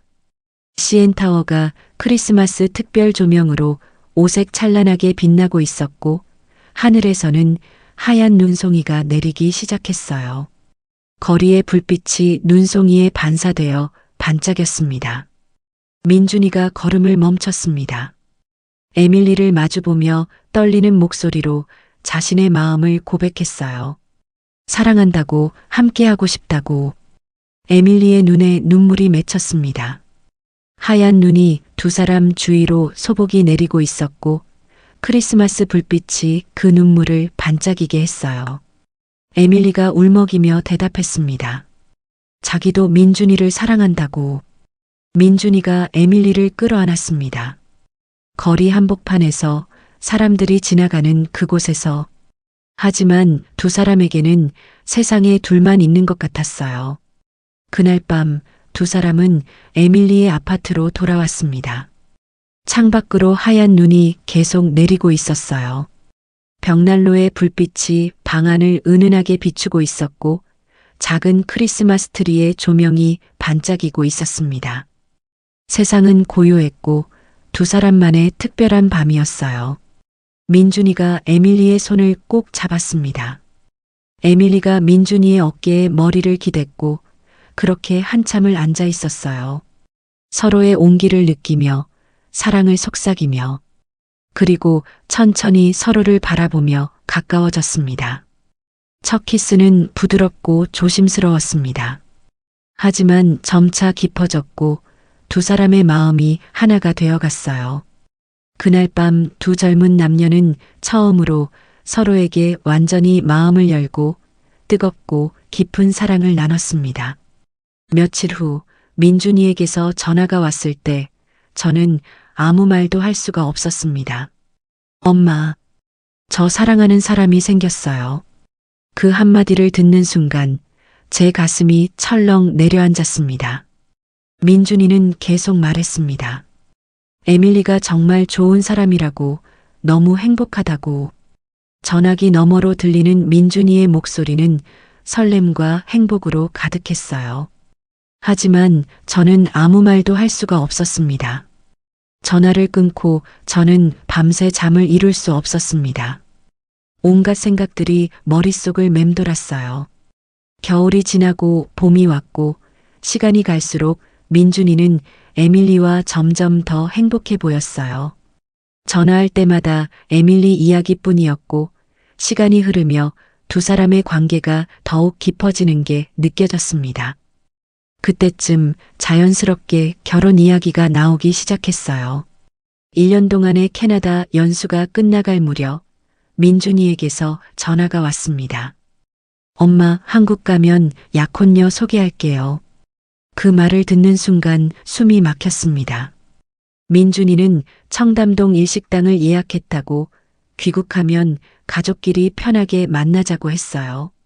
전화를 끊고 저는 한참을 그 자리에 서 있었습니다. 28년 전 제 품을 떠난 딸.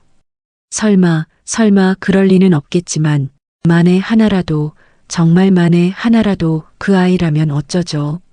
확신할 수는 없었지만 그 가능성만으로도 온몸이 얼어붙었습니다. 왜 이렇게 두려운지, 왜 가슴이 이렇게 조여드는지 알 수 없었어요. 그리고 마침내 그날이 왔습니다. 강남 청담동 일식당 앞에 섰을 때 저는 그날 무엇을 보게 될까요? 제 예감이 틀렸기를, 그저 기우에 불과하기를 간절히 바랐습니다. 그날 강남 청담동 고급 일식당에서 저는 운명과 마주했습니다. 민준이의 약혼녀를 만나러 간 자리였어요.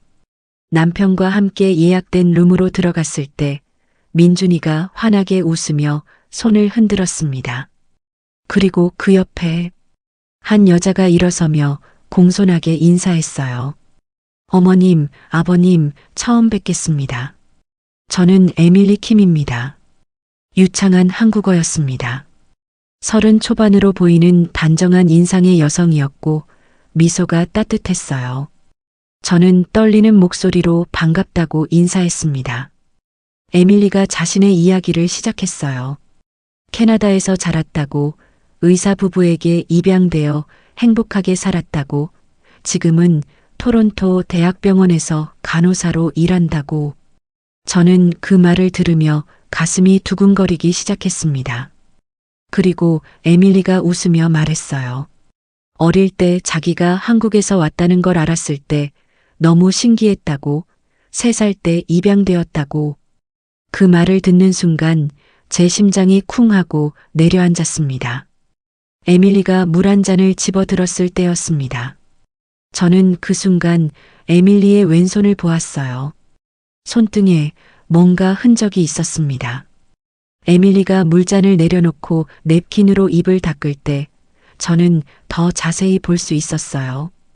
화상 흉터였습니다. 왼쪽 손등에 오래된 화상 흉터가 남아 있었어요. 그 순간 제 머릿속이 하얗게 변했습니다. 28년 전 3살 서연이가 뜨거운 냄비에 손을 대었을 때, 제가 응급실로 달려갔던 그날, 당시의 의사 선생님이 말했어요. 흉터가 남을 거라고. 온몸이 얼어붙었습니다. 숨을 쉴 수가 없었어요. 이건 우연일까요? 아니면, 그때 에밀리의 목소리가 들렸습니다. 어머님, 괜찮으세요? 저는 고개를 들어 에밀리를 바라보았어요. 그리고 그 순간 보았습니다. 에밀리의 눈매, 코, 입술. 제 젊은 시절 모습과 너무나 닮아 있었어요. 제 손은 심하게 떨리고 있었고 가슴은 미친 듯이 뛰고 있었습니다. 저는 겨우 정신을 차리고 화장실에 가겠다고 말했어요. 자리에서 일어섰지만 다리에 힘이 들어가지 않았습니다. 복도를 지나 화장실로 향했습니다. 문을 열고 들어가 세면대 앞에 섰을 때 더 이상 버틸 수가 없었어요. 다시 정신을 차렸을 때 저는 차가운 세면대에 손을 짚고 서 있었습니다. 형광등 불빛이 눈부셨습니다. 거울 속 제 얼굴은 핏기 하나 없이 창백했고 온몸에서 식은 땀이 주르륵 흘러내리고 있었어요. 심장은 터질 듯이 뛰고 있었고 손은 부들부들 떨렸습니다. 수돗물을 틀었습니다. 차가운 물로 얼굴을 씻으며 진정하려 애썼지만 소용없었어요. 모든 것이 일치했습니다. 아니야, 진정해. 아직 확실한 건 아니야. 그저 우연의 일치일 수도 있어. 하지만 제 마음 깊은 곳에서는 이미 알고 있었습니다. 그 아이가 우리 서연이라는 것을. 한참을 그렇게 서 있다가 겨우 화장실 문을 열고 나왔습니다. 복도를 지나 식당으로 돌아가는 발걸음은 천근만근 무거웠어요. 룸으로 돌아왔을 때 3사람이 저를 바라보고 있었습니다. 에밀리가 걱정스러운 눈빛으로 괜찮냐고 물었고 저는 겨우 미소를 지으며 조금 어지러웠을 뿐이라고 대답했어요. 남은 식사 시간은 악몽 같았습니다. 음식을 입에 넣어도 맛을 느낄 수 없었고 대화 소리는 귀에 들어오지 않았어요. 그저 에밀리의 왼쪽 손등만 계속 훔쳐보았습니다. 그 흉터. 28년 전 제가 본 바로 그 화상 흉터를. 식사가 끝나고 밖으로 나왔습니다. 밤 공기가 차가웠지만 제 얼굴은 뜨거웠어요. 민준이가 밝게 웃으며 서연이와 손을 잡고 서 있었고 남편은 제 어깨를 감싸 안았습니다. 민준이와 에밀리가 먼저 떠났습니다. 손을 흔들며 멀어지는 두 사람의 뒷모습을 보며 저는 숨이 막혔어요. 여보, 괜찮아? 얼굴이 안 좋은데. 남편이 물었지만 저는 대답할 수 없었습니다. 그저 고개를 저을 뿐이었어요. 민준이와 에밀리가 완전히 사라진 후 저는 남편에게 말했습니다. 잠깐만 기다려달라고, 식당에 다시 들어가야 한다고. 남편이 놀라 물었지만 저는 설명할 수 없었어요. 그냥 잠깐만 기다려달라고만 했습니다. 다시 식당으로 들어갔습니다. 종업원이 우리가 앉았던 룸을 치우려는 참이었어요. 저는 급히 다가가 말했습니다. 죄송하지만 제가 사용한 자리를 아직 치우지 말아달라고, 잠깐만 봐야 할 게 있다고. 종업원이 의아해하며 물러섰습니다. 저는 떨리는 손으로 에밀리가 사용했던 자리로 갔어요. 물컵이 있었고 수저와 젓가락이 놓여 있었습니다. 에밀리가 사용한 물컵과 수저를 조심스럽게 가방에 담았습니다. 매니저가 다가와 물었습니다. 무슨 일이냐고, 왜 그러시냐고. 저는 떨리는 목소리로 대답했어요. 사정이 있다고, 꼭 필요하다고. 매니저가 난처한 표정을 지었지만 결국 고개를 끄덕였습니다. 저는 물컵과 수저를 조심스럽게 가방에 넣고 식당을 나왔어요. 밖에서 기다리던 남편이 놀라 물었습니다. 하지만 저는 대답할 수 없었어요. 그저 집에 가자고만 말했습니다. 집으로 돌아오는 내내 저는 아무 말도 하지 못했습니다. 남편이 계속 걱정스럽게 쳐다봤지만 저는 창밖만 바라보았어요. 집에 도착해서 침대에 누웠지만 잠이 올 리 없었습니다. 천장을 바라보며 온갖 생각이 머릿속을 맴돌았어요. 조금만 진정하자. 정확하게 알아야 해. 다음 날 아침 일찍 일어났습니다. 남편은 아직 자고 있었어요. 저는 조용히 서재로 가서 인터넷으로 DNA 검사센터를 검색했습니다. 압구정동에 있는 프라임 DNA 검사센터 전문기관이라고 나와 있었어요. 오전 10시에 저 혼자서 센터를 방문했습니다. 상담사에게 친자 확인 검사를 하고 싶다고 말했고 일주일 정도 걸린다는 대답을 들었어요. 그날부터 일주일은 그야말로 지옥 그 자체였습니다. 가게에서 일을 하면서도 정신이 하나도 없었어요. 손님에게 거스름 돈을 잘못 줬고 물건 값을 잘못 계산했습니다. 야채를 손질하다가 손을 베이기도 했어요. 밤에는 잠을 잘 수 없었습니다. 눈을 감으면 에밀리의 얼굴이 보였고 왼쪽 손등에 화상 흉터가 보였어요. 그리고 28년 전 김포공항에서 울부짖던 3살 서연이가 보였습니다. 사흘째 되던 날 밤 민준이에게서 전화가 왔습니다. 엄마, 일정 봤는데 다음 달에 약혼식 하면 어때요? 그 한마디를 듣는 순간 심장이 멈추는 것 같았습니다. 손에 든 전화기가 떨렸고 목소리가 나오지 않았어요. 민준이가 계속 말했습니다. 서연이도 빨리 하고 싶어 한다고, 괜찮냐고. 저는 겨우 입을 열었습니다. 그래, 좋다고. 하지만 전화를 끊자마자 그 자리에 주저앉아 울었어요. 밤마다 악몽을 꿨습니다. 김포공항에서 서연이가 제 목을 붙잡고 울부짖는 꿈, 에밀리와 민준이가 결혼식을 올리는 꿈, 진실을 알게 된 두 사람이 절규하는 꿈. 땀에 젖어 깨어나면 옆에서 자는 남편을 보며 또 눈물을 흘렸습니다. 일주일째 되던 월요일 오전 10시 검사센터에서 전화가 왔습니다. 결과가 나왔다고 방문하시겠냐고. 저는 남편에게도 말하지 못하고 혼자 센터로 향했습니다. 지하철을 타고 가는 동안 심장이 터질 것 같았어요. 손은 계속 떨렸고 입술은 바짝 말랐습니다. 압구정역에 내려 센터로 걸어가는 동안 다리에 힘이 들어가지 않았어요. 센터 건물 앞에 섰습니다. 유리문 너머로 밝은 로비가 보였지만 발이 떨어지지 않았어요. 이 문을 열고 들어가면 진실을 알게 될 거예요. 한참을 그렇게 서 있다가 겨우 문을 열고 들어갔습니다. 상담실로 안내받았습니다.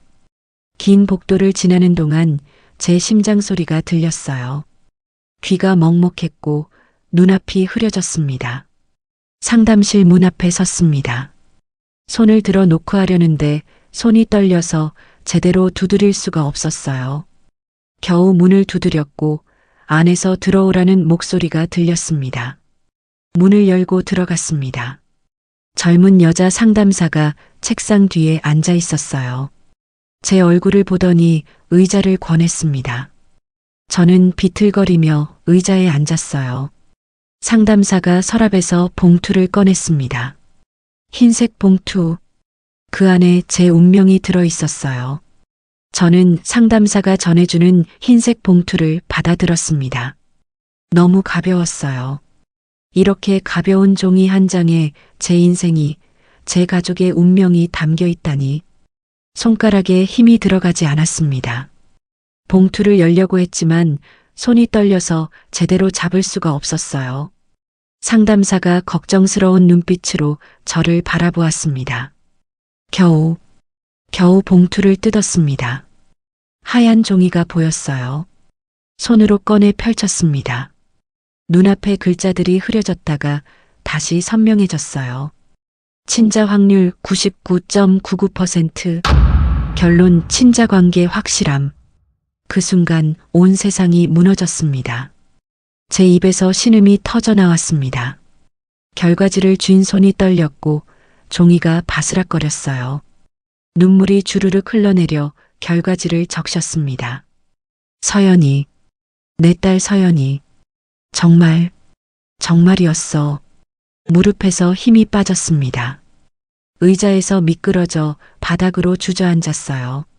결과지가 손에서 떨어져 바닥에 흩어졌습니다. 어머님. 상담사가 놀라 달려와 저를 부축했습니다. 하지만 저는 일어날 수가 없었어요. 그저 바닥에 무릎을 꿇은 채 오열했습니다. 제 딸이에요. 제 친딸이에요. 28년 전 제가 캐나다로 입양 보냈던 그 딸. 내 분신 같은 내 딸이에요. 한참을 울고 나서야 겨우 일어났습니다. 상담사가 물 한 컵을 건네주었고 저는 떨리는 손으로 받아 마셨어요. 물이 목구멍으로 넘어가지 않았습니다. 결과지를 주워 가방에 넣고 센터를 나왔습니다. 밖은 여전히 밝았지만 제게는 모든 게 어둡게 보였어요. 집으로 돌아왔습니다. 문을 열고 들어서자 남편이 놀라 달려왔어요. 제 얼굴을 보더니 무슨 일이냐고, 왜 그러냐고 물었습니다. 저는 말없이 가방에서 결과지를 꺼내 남편에게 건넸습니다. 남편이 그것을 펼쳐 읽는 동안 저는 소파에 주저앉았어요. 이게 정말 사실이야? 남편의 목소리가 떨렸습니다. 저는 고개를 들어 남편을 바라보았어요. 그리고 모든 것을 말했습니다. 에밀리가 제가 28년 전 캐나다로 보낸 딸이라고, 왼쪽 손등의 화상 흉터를 직접 받고 DNA 검사까지 했다고 말이에요. 지금 내 딸과 아들 민준이가 서로 사랑하고 있다고 했습니다. 남편이 제 옆에 주저앉으며 물었습니다. 어떡하냐고, 민준이와 서연이는 어떻게 하냐고. 하지만 저는 대답할 수 없었어요. 그저 고개를 저으며 모르겠다고, 어떻게 말해야 할지 모르겠다고만 했습니다. 그날부터 또다시 지옥 같은 시간이 시작되었습니다. 밥을 먹을 수 없었습니다. 음식을 입에 넣어도 목으로 넘어가지 않았어요. 밤에는 잠을 잘 수 없었고, 낮에는 가게 일을 제대로 할 수 없었습니다. 이틀째 되던 날 오후 가게에서 일하다가 갑자기 어지러움이 밀려왔습니다. 평소에도 신장이 좋지 않았는데 최근 사흘 동안 제대로 먹지도 자지도 못한 탓에 몸이 한계에 다다르고 있었어요. 남편이 걱정하며 병원에 가자고 했지만 저는 거절했습니다. 지금 병원에 갈 여유가 없었어요. 먼저 이 문제를 해결해야 했습니다. 사흘째 되던 밤 11시, 저와 남편은 거실 소파에 앉아 있었습니다. 저는 결심했어요. 더 이상 이대로 있을 수 없었습니다. 진실을 말해야 했어요. 여보, 내일 민준이랑 서연이 불러서 이 모든 사실을 말해야겠어요. 남편이 제 손을 꼭 잡아주었습니다. 그래, 그게 맞다고, 옆에 있겠다고. 저는 조금 안도하며 한숨을 내쉬었어요. 그래, 진실을 말해야 해. 힘들겠지만 이게 민준이와 서연이를 위한 길이야. 더 깊어지기 전에, 돌이킬 수 없게 되기 전에 알려야 해. 이제 더는 미룰 수 없어. 조금만 더 힘내자. 남편이 제 어깨를 감싸 안았습니다. 저는 그 품에 기대어 잠시 눈을 감았어요. 여보, 고마워요. 당신이 있어서. 평생 함께 걸어온 사람, 제 곁을 지켜준 사람. 내일이면 이 지옥 같은 시간을 끝낼 수 있을 거예요. 바로 그 순간이었습니다. 갑자기 배에서 칼로 찌르는 듯한 통증이 밀려왔습니다. 너무 갑작스러웠어요. 저는 배를 움켜쥐며 몸을 구부렸습니다. 남편이 깜짝 놀라 저를 붙잡았지만 통증은 점점 더 심해졌어요. 마치 뱃속이 찢어지는 것 같았습니다. 얼굴에서 핏기가 싹 가셨고 온몸에서 식은땀이 폭포처럼 쏟아졌어요. 숨을 쉴 수가 없었습니다. 목구멍이 조여들고 가슴이 짓눌리는 것 같았어요. 눈앞이 흐려졌습니다. 남편의 얼굴이 점점 멀어지고 거실의 불빛이 어두워졌어요. 온몸에서 힘이 빠지며 소파에서 미끄러져 바닥으로 쓰러졌습니다. 남편의 다급한 목소리가 멀리서 들렸습니다. 여보, 여보, 정신 차려. 하지만 저는 대답할 수가 없었어요. 입술이 움직이지 않았고 의식이 점점 흐려지고 있었습니다. 남편이 전화를 거는 소리가 들렸습니다. 여보세요, 여보세요. 아내가 쓰러졌어요. 빨리 와주세요. 그리고 민준이에게 전화하는 소리도 민준아, 엄마가 쓰러졌어. 빨리 와. 응급대원들이 집 안으로 들어왔습니다. 여러 손이 저를 만졌고 누군가 제 맥박을 재고 있었어요. 산소 마스크가 제 얼굴에 씌워졌고 저는 들것에 실렸습니다. 구급차 아니었습니다. 천장이 보였고 형광등이 흔들렸어요. 응급대원이 계속 무언가를 말하고 있었지만 귀에 들어오지 않았습니다. 병원에 도착했습니다. 응급실 천장의 불빛이 빠르게 지나갔어요. 의료진이 달려왔고 여러 기계가 제 몸에 연결되었습니다. 혈압을 재는 소리, 심전도 기계 소리, 의사들이 급하게 이야기하는 소리. 모든 게 어지럽고 혼란스러웠어요. 1시간쯤 지났을 때 응급실 의사가 남편에게 말했습니다. 혈압이 급강하했다고, 신장 기능에 심각한 이상이 보인다고. 새벽 2시쯤 되었을 때 주치의가 왔습니다. 급성 심부전증이라고 했어요. 양측 신장 기능이 거의 정지된 상태라고. 평소 만성 신장 질환이 있었냐고 물었습니다. 남편이 대답했습니다. 몇 년 전부터 신장이 안 좋았다고, 최근 극심한 스트레스를 받았다고. 저는 중환자실로 옮겨졌습니다. 산소호흡기를 착용했고 온몸에 수액과 각종 모니터가 연결되었어요. 의식은 있었지만 몸을 움직일 수 없었습니다. 중환자실 창문 너머로 민준이가 보였습니다. 아들이 유리창에 손을 대고 울고 있었어요. 엄마, 엄마. 그 목소리가 희미하게 들렸습니다. 저는 눈물을 흘렸습니다. 엄마가 미안해. 주치의가 남편과 민준이에게 말했습니다. 긴급하게 신장 이식이 필요하다고. 하지만 저는 알고 있었어요. 이 상황을 해결하려면 제가 어떻게 되기 전에 모든 진실을 말해야 한다는 것을, 그것이 제가 죽기 전에 꼭 해야 할 일이라는 것을. 하지만 어떻게 말해야 할까요? 어떻게 민준이에게, 서연이에게 이 끔찍한 진실을 전해야 할까요? 금요일 아침, 저는 중환자실 침대에 누워 천장을 바라보고 있었습니다. 산소호흡기를 통해 들어오는 공기가 차갑게 느껴졌어요. 삑, 삑, 삑. 심장 박동 모니터 소리가 규칙적으로 울렸고 링거 속 투명한 액체가 한 방울씩 떨어지고 있었습니다. 창밖으로 맑은 하늘이 보였어요.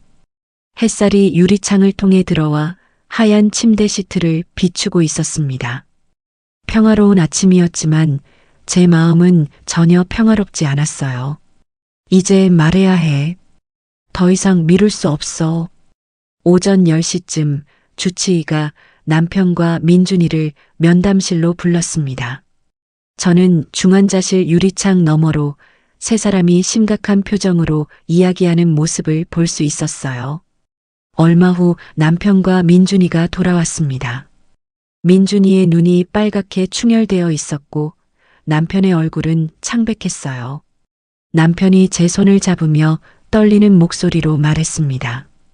주치의가 설명했다고, 제 신장 기능이 5% 이하로 떨어졌다고. 투석으로 버틸 수는 있지만 근본적인 해결은 신장 이식뿐이라고. 민준이가 그 자리에서 즉시 말했습니다. 자기 신장을 드리겠다고, 당장 검사를 받게 해달라고 했어요. 그날 오후 민준이는 긴급 신장 이식 적합도 검사를 받았습니다. 혈액형 검사부터 시작해 조직 적합성까지 모든 항목을 확인했어요.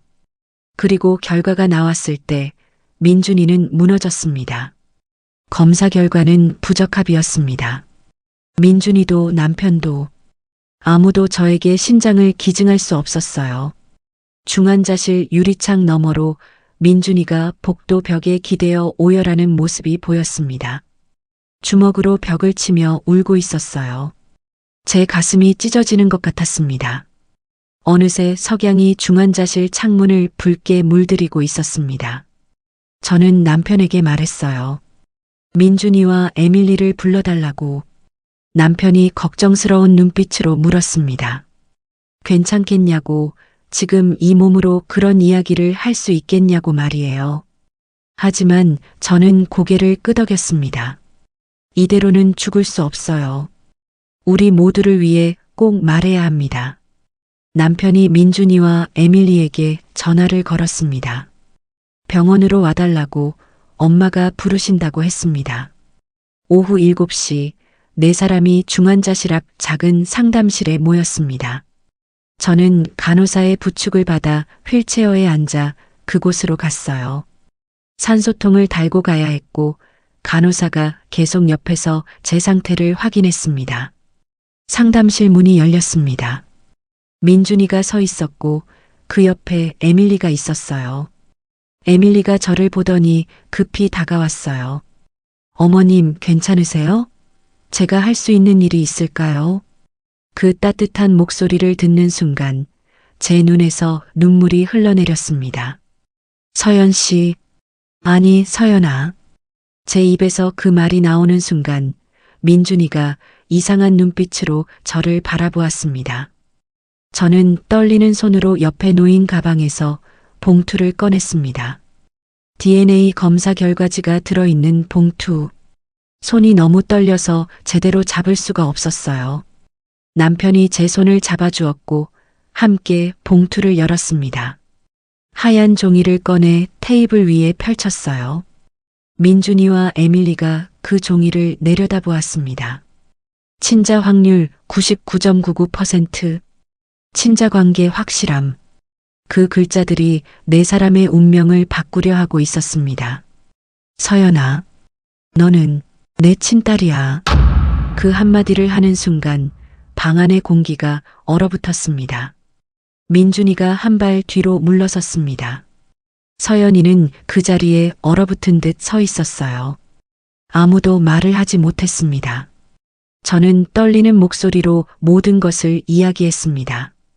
28년 전 첫 남편이 사고로 죽었던 일, 극심한 가난 속에서 딸조차 제대로 먹이지 못했던 일, 뜨거운 국을 쏟아 왼쪽 손등에 화상을 입혔던 일, 그리고 딸이라도 살리기 위해 피눈물을 흘리며 서연이 너를 캐나다로 입양 보낸 일, 그 모든 것을 이야기했어요.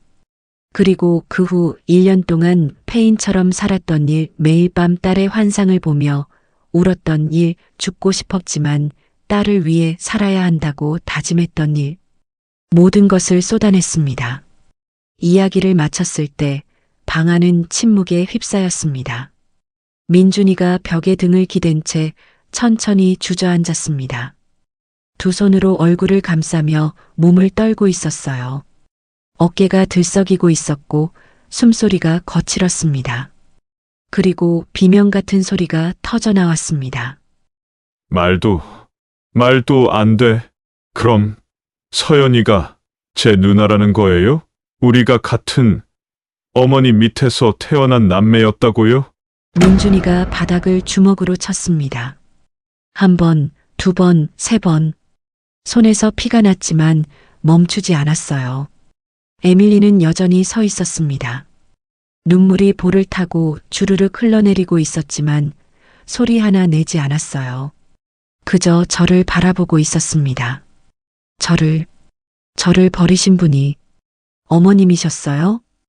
에밀리의 목소리는 떨리고 있었습니다. 그 한마디를 하고 나서 에밀리의 무릎이 꺾였어요. 바닥에 주저앉으며 두 손으로 얼굴을 가렸습니다. 저는 휠체어에서 일어나려 했습니다. 에밀리에게 가고 싶었어요. 딸을 안아주고 싶었습니다. 하지만 다리에 힘이 들어가지 않았고 몸이 앞으로 쓰러질 뻔했어요. 남편이 급히 저를 붙잡았습니다. 안 된다고, 몸 조심하라고. 하지만 저는 에밀리를 향해 손을 뻗었어요. 서연아, 엄마가 정말 미안해. 엄마가 너무 못나서 너를 지키지 못했어. 정말 미안해. 평생을 후회하며 살았어. 제발 용서해다오. 네 사람 모두 오열하고 있었습니다. 이 잔인한 운명 앞에서, 이 저주받은 상황 앞에서 그저 울 수밖에 없었어요. 그때 주치의가 달려들어왔습니다. 환자분 혈압이 급강하하고 있다고, 당장 중환자실로 돌아가야 한다고. 저는 고개를 저었지만 소용없었어요. 간호사들이 저를 휠체어에 앉히고 급히 중환자실로 데려갔습니다. 중환자실로 돌아가는 복도에서 뒤를 돌아보았습니다. 상담실 문이 열려 있었고 그 안에서 민준이와 서연이가 서로를 바라보며 울고 있는 모습이 보였어요. 중환자실 침대에 누웠을 때 주치의가 남편을 불렀습니다. 지금 당장 기증자를 찾지 못하면 위험하다고, 환자의 상태가 급속도로 악화되고 있다고. 1시간쯤 지났을 때 상담실 문이 천천히 열렸습니다. 서연이가 나왔어요. 눈물을 닦으며. 하지만 눈빛은 달라져 있었습니다. 민준이가 그 뒤를 따라 나왔고 남편이 두 사람을 맞이했어요. 복도는 조용했습니다. 서연이는 잠시 그 자리에 멈춰서서 중환자실 쪽을 바라보았어요. 유리창 너머로 제가 누워있는 모습이 보였을 거예요. 서연이는 28년을 기다렸습니다. 자기를 낳아준 어머니가 누구인지, 왜 자기를 입양 보냈는지, 그리운 밤마다 궁금했던 그 사람. 그리고 지금 이렇게 만났습니다. 사랑하는 남자의 어머니로, 죽어가는 환자로.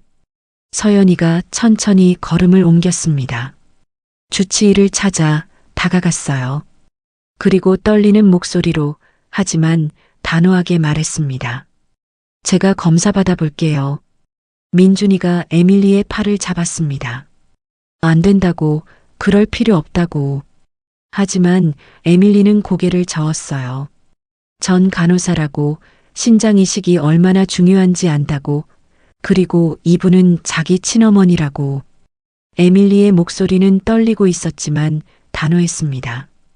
중환자실 유리창 너머로 그 장면이 보였습니다. 에밀리가 주치의와 함께 검사실로 향하는 모습이. 저는 눈물을 흘렸어요. 고마워, 서연아. 정말 고마워. 그렇게 모든 진실이 밝혀졌습니다. 28년 동안 숨겨져 있던 비밀이, 운명의 잔인한 장난이 드러났어요. 어머니와 딸, 오빠와 누나. 사랑하는 연인이었던 두 사람은 사실 남매였습니다. 하지만 이제부터가 진짜 시작이었어요. 다음 날 에밀리는 신장이식 적합성 검사를 받았습니다. 모든 검사가 진행되었어요. 검사 결과를 기다리는 동안 저는 천장만 바라보며 기도했습니다. 제발. 하지만 무엇을 빌어야 할지 알 수 없었어요. 딸의 신장이 맞기를 빌어야 할까요? 아니면 맞지 않기를 빌어야 할까요? 그리고 결과가 나왔습니다. 민준이는 복도 의자에 앉아 두 손을 모으고 있었어요. 기도하듯 간절히. 그날 오후 주치의가 상담실로 우리를 불렀습니다. 남편이 제 휠체어를 밀어 상담실로 갔고 민준이와 서연이도 함께 들어왔어요. 주치의가 검사 결과지를 펼쳤습니다. 그리고 미소를 지으며 말했어요. 기적입니다. 혈액형을 비롯하여 조직 적합도가 95%입니다. 교차 시험도 음성이 나왔어요. 거부 반응 가능성이 매우 낮습니다. 이렇게 완벽한 매칭은 정말 드뭅니다. 그 말을 듣는 순간 민준이가 서연이를 꼭 껴안았습니다. 고마워, 정말 고마워. 두 사람은 서로를 아는 채 울고 있었어요. 저도 눈물을 흘렸습니다. 고마워, 서연아. 병원 측에서 제 상태를 고려해 신속하게 수술 일정을 잡아주었고 수술은 사흘 후로 확정되었어요. 그날 밤 서연이는 캐나다 토론토에 있는 양부모님께 전화를 걸었습니다. 복도 끝 공중전화 부스에서였어요. 저는 멀리서 그 모습을 보았습니다. 서연이가 수화기를 들고 한참 이야기하고 있었고 가끔 눈물을 닦는 모습이 보였어요. 서연이는 양부모님께 모든 것을 말했습니다. 친어머니를 만났다는 것, 그분이 민준이의 어머니라는 것, 신장이식 수술을 하기로 했다는 것, 모든 걸 이야기했어요. 양부모님은 딸의 수술 소식을 듣고 곧바로 비행기표를 예약하셨습니다. 사흘 후 수술, 한시도 지체할 수 없었어요. 이틀 후 새벽 서연이의 양부모님이 토론토에서 한국으로 오셨습니다. 제임스 박사님과 수잔 박사님, 두 분 모두 일은 전후의 백발의 노부부였어요. 밤새 비행기를 타고 오셔서 피곤하신 기색이 역력했지만 공항에서 바로 병원으로 달려오셨습니다. 수잔 박사님은 곧장 서연이가 있는 병실로 가셨어요. 저는 복도 유리창 너머로 그 장면을 볼 수 있었습니다. 문이 열리자마자 수잔 박사님이 서연이에게 달려가 꼭 껴안았어요. 서연이도 양어머니를 안으며 울었어요. 엄마 와줘서 고마워. 두 사람은 한참을 그렇게 안고 있었습니다. 제임스 박사님도 들어가셨어요. 서연이의 머리를 쓰다듬으며 괜찮냐고, 아프지 않냐고 물으셨습니다. 서연이는 괜찮다고, 걱정하지 말라고 했어요. 수잔 박사님이 서연이의 손을 잡으며 물었습니다. 정말 괜찮겠냐고, 수술이 두렵지 않냐고. 서연이는 고개를 끄덕이며 대답했어요. 괜찮다고, 자기는 간호사라 잘 알고 있다고, 그리고 이건 자기가 해야 할 일이라고 담담하게 말했습니다. 제임스 박사님이 한국 주치의를 만나 상담했습니다. 수술 계획, 마취 방법, 수술 후 관리 등 전반적인 내용에 대해 서로 의견을 주고받으셨어요. 그리고 고개를 끄덕이며 말씀하셨습니다. 훌륭한 계획이라고 한국 의료진을 믿는다고 하셨어요. 그날 저녁 수잔 박사님과 제임스 박사님이 제 병실을 찾아오셨습니다. 28년 만에 제 딸을 키워주신 분들을 다시 뵙는 순간이었어요. 가슴이 두근거렸고 눈물이 먼저 올라왔습니다. 두 분은 제 침대 앞에 서서 저를 바라보셨어요. 저는 침대에서 일어나 앉으려 했지만 몸에 힘이 없었습니다. 남편이 저를 부축해 앉혔어요. 저는 두 분께 고개를 깊이 숙였습니다. 감사하다고, 제 딸을 이렇게 훌륭하게 키워주셔서 정말 감사하다고. 영어를 잘 못해서 제대로 말할 수 없었지만 제 마음은 전해졌을 거예요. 수잔 박사님이 제 손을 잡으셨습니다. 따뜻한 손이었어요. 그리고 천천히 한국어로 말씀하셨습니다. 당신은 용감한 어머니였다고, 딸을 살리기 위해 최선을 다한 어머니였다고. 저는 그 말을 듣고 울음을 터뜨렸습니다. 다음 날 제임스 박사님과 수잔 박사님은 서연이와 상담실에서 시간을 보냈습니다. 저는 복도에서 유리창 너머로 그 모습을 지켜보았어요. 수술 전 마지막으로 서연이의 심리 상태와 건강 상태를 확인하는 시간이었습니다. 세 사람은 조용히 이야기를 나누고 있었고 가끔 서로를 껴안기도 했어요. 1시간쯤 지나 상담실 문이 열렸습니다. 서연이가 먼저 나왔고 양부모님이 뒤따라 나오셨어요. 서연이의 얼굴에는 평온함이 있었고 두 분은 딸의 어깨를 다독이며 미소를 지으셨습니다. 서연이가 제게 다가왔습니다. 그리고 제 손을 잡으며 말했어요. 준비됐다고, 두렵지 않다고, 오히려 이 순간을 기다렸다고 했습니다. 저는 서연이의 손을 꼭 잡았습니다. 고마워, 정말 고마워.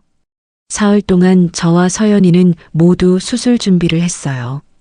금식을 하고 항생제를 맞고 각종 검사를 받았습니다.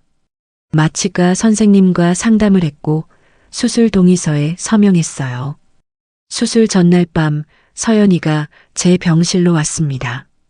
두 사람은 침대 옆 의자에 마주 앉았어요. 창밖으로 서울의 야경이 보였고 병실은 조용했습니다. 서연이가 먼저 입을 열었어요. 사실 자기는 항상 친어머니를 찾고 싶었답니다. 왜 자기를 입양 보냈을까 궁금했고 밤마다 그리웠다고. 하지만 이제는 알 것 같다고 했습니다. 어머니도 어쩔 수 없었다는 것을, 어머니도 얼마나 힘들었을지 이제는 이해한다고 말했어요. 저는 서연이의 손을 잡았습니다. 그리고 말했어요. 하루도 너를 잊은 적이 없다고, 매일 밤 너를 생각하며 울었다고, 서연이 너가 행복하기를 매일 밤 기도했다고, 이렇게 다시 만날 줄은 꿈에도 몰랐다고 눈물을 흘리며 말했습니다. 두 사람은 서로를 껴안고 울었습니다. 28년 만에 포옹. 어머니와 딸의 뜨거운 포옹이었어요. 수술 당일 아침이 밝았습니다. 오전 7시 서연이가 먼저 수술실로 들어갔습니다. 저는 30분 후에 들어가게 되어 있었어요. 서연이가 수술복을 입고 침대에 누워 있었습니다. 간호사들이 침대를 밀어 수술실로 향했고 저는 복도에서 그 모습을 보았어요. 서연이가 지나가며 저를 보고 미소를 지었습니다. 괜찮다는 듯이, 걱정하지 말라는 듯이. 저는 눈물을 흘리며 손을 흔들었어요. 제 차례가 왔습니다. 저도 수술복으로 갈아입고 침대에 누웠어요. 남편과 민준이가 양쪽에서 제 손을 잡아주었습니다. 수술실 문이 열렸습니다. 환한 불빛이 쏟아져 들어왔어요. 천장에 수술등이 보였고 의료진이 분주하게 움직이고 있었습니다. 마취과 의사가 다가왔습니다. 숨을 천천히 쉬라고, 곧 잠들 거라고 했어요. 마스크가 제 얼굴에 씌워졌고 차가운 산소가 들어왔습니다. 의식이 흐려졌습니다. 서연아, 고마워. 엄마가 정말 사랑해. 얼마나 시간이 흘렀을까요? 저는 천천히 눈을 떴습니다. 흐릿한 시야에 하얀 천장이 보였어요. 귀에서 삐삐하는 기계 소리가 들렸고 몸 여기저기가 아팠습니다. 엄마 깨어나셨어요? 민준이의 목소리가 들렸습니다. 저는 고개를 돌려 민준이를 보았어요. 민준이가 제 손을 잡고 울고 있었습니다. 저는 떨리는 목소리로 물었습니다. 서연아, 어디 있니? 민준이가 고개를 끄덕였어요. 괜찮다고 서연이도 무사하다고 말했습니다. 저는 눈물을 흘렸습니다. 생사를 가르던 그 큰 수술이 끝난 지 일주일이 지났습니다. 저와 서연이 모두 잘 회복 중이었어요. 거부 반응도 없었고 신장 기능도 정상으로 돌아오고 있었습니다. 의료진은 기적이라고 완벽한 성공이라고 했어요. 열흘째 되던 날 저는 휠체어를 타고 서연이 병실로 갔습니다. 서연이도 침대에 누워 있었어요. 수술 자국이 아직 아물지 않아 조심스럽게 움직이고 있었습니다. 제가 들어가자 서연이가 미소를 지었어요. 저는 휠체어에서 일어나 서연이 침대 옆으로 갔습니다. 남편이 저를 부축해 주었어요. 서연이의 손을 잡았습니다. 따뜻한 손, 제 딸의 손이었어요. 서연아, 제 목소리가 떨렸습니다. 서연이도 눈물을 글썽이며 저를 바라보았어요. 엄마, 그 한마디에 저는 무너졌습니다. 28년 동안 듣고 싶었던 그 말. 저는 서연이를 껴안았습니다. 서연이도 저를 안았어요. 두 사람은 그렇게 서로를 꼭 안은 채 울었습니다. 미안해. 엄마가 정말 미안해. 제 입에서 계속 그 말만 나왔어요. 서연이는 아니라고, 괜찮다고, 이제 다 이해한다고 했습니다. 28년 동안 쌓였던 그리움이, 서러움이 마음속 한이 쏟아져 나왔습니다. 엄마는 매일 너를 생각했어. 매일 밤 너를 그리워했어. 내가 행복하기를 빌었어. 저는 그 모든 말을 쏟아냈어요. 서연이도 흐느끼며 말했습니다. 자기도 엄마가 궁금했다고, 왜 자기를 보냈을까 알고 싶었다고, 하지만 이제 안다고, 엄마가 얼마나 힘들었을지 이제는 안다고. 28년 만에 재회, 28년 만에 포옹, 어머니와 딸이 다시 하나가 되는 순간이었습니다. 수술은 기적같이 성공했고 저와 서연이 모두 건강했어요. 하지만 우리에게 남은 것은 더 큰 과제였습니다. 민준이와 서연이는 어떻게 될까요? 남매로 밝혀진 두 사람, 사랑했던 두 사람. 그들은 이 현실을 어떻게 받아들일 수 있을까요? 그리고 우리 가족은 앞으로 어떻게 살아가야 할까요? 회복 기간 동안 우리에게는 가장 힘든 시간이, 가장 고통스러운 결정들이 기다리고 있었습니다. 기적 같았던 수술이 끝난 지 2주가 지났습니다. 저와 서연이는 나란히 병실 침대에 누워 있었어요. 창밖으로 따뜻한 봄볕이 들어오고 하얀 침대 시트를 비추고 있었습니다. 28년 만에 함께하는 시간. 정말 꿈만 같았어요. 저는 서연이에게 옛날 이야기를 들려주었습니다. 너는 3살 때 웃음이 참 많았어. 아빠를 닮아서 성격이 밝았지. 서연이가 눈을 반짝이며 물었어요. 아빠는 어떤 분이셨어요? 너를 정말 많이 사랑하셨어. 매일 퇴근하면 너부터 찾으셨단다. 그렇게 그날 밤의 기억들을 하나하나 꺼내 놓았어요. 앨범 속의 오래된 사진들을 꺼내 보여주었습니다. 3살 서연이와 엄마 아빠가 함께 찍은 유일한 사진. 서연이가 울먹이며 사진을 바라보았어요. 이게 저예요? 저는 고개를 끄덕였습니다. 이 사진만 남았어. 평생 간직했단다. 2주 후 병원 정원을 산책하던 날이었습니다. 수잔 박사님이 저와 함께 걷고 있었어요. 봄바람이 불어와 머리카락을 흔들었고 정원에는 꽃들이 피어 있었습니다. 수잔 박사님이 제 손을 잡으며 말씀하셨어요. 에밀리를 낳아주셔서 감사합니다. 저는 눈물을 흘리며 대답했습니다. 아니에요. 제가 더 감사하죠. 28년 동안 제 딸을 이렇게 훌륭하게 키워주셔서. 수잔 박사님이 제 손을 꼭 잡아주셨습니다. 그날 저녁 양가족이 모두 모였습니다. 제임스 박사님이 앞으로도 서로 연락하며 지내자고 말씀하셨고 남편이 고개를 끄덕이며 대답했어요. 그럼요. 이제 우리는 한 가족이죠. 서연이는 1년에 한 번은 한국에 오겠다고 약속했고 저는 그렇게 말하는 서연이의 손을 꼭 잡고 있었어요. 3주차가 되었습니다. 퇴원을 앞둔 어느 날 밤 민준이와 서연이가 병원 옥상 정원에서 만났습니다. 두 사람은 더 이상 침묵으로 시간을 보낼 수 없었습니다. 서울의 야경이 아름다운 밤이었습니다. 두 사람은 벤치에 나란히 앉아 있었고 한참 동안 침묵이 흐르고 있었어요. 민준이가 먼저 입을 열었습니다. 떨리는 목소리였어요. 서연이도 대답했지만 목소리가 제대로 나오지 않았습니다. 두 사람의 눈에서 눈물이 주르륵 흘러내렸어요. 민준이의 어깨가 떨렸습니다. 미안하다는 말을 반복했지만 서연이는 고개를 저었어요. 누구의 잘못도 아니었습니다. 이건 그저 운명이었어요. 두 사람은 서로를 바라보았습니다. 사랑했던 사람. 이제는 남매가 된 두 사람. 가슴이 찢어지는 순간이었어요.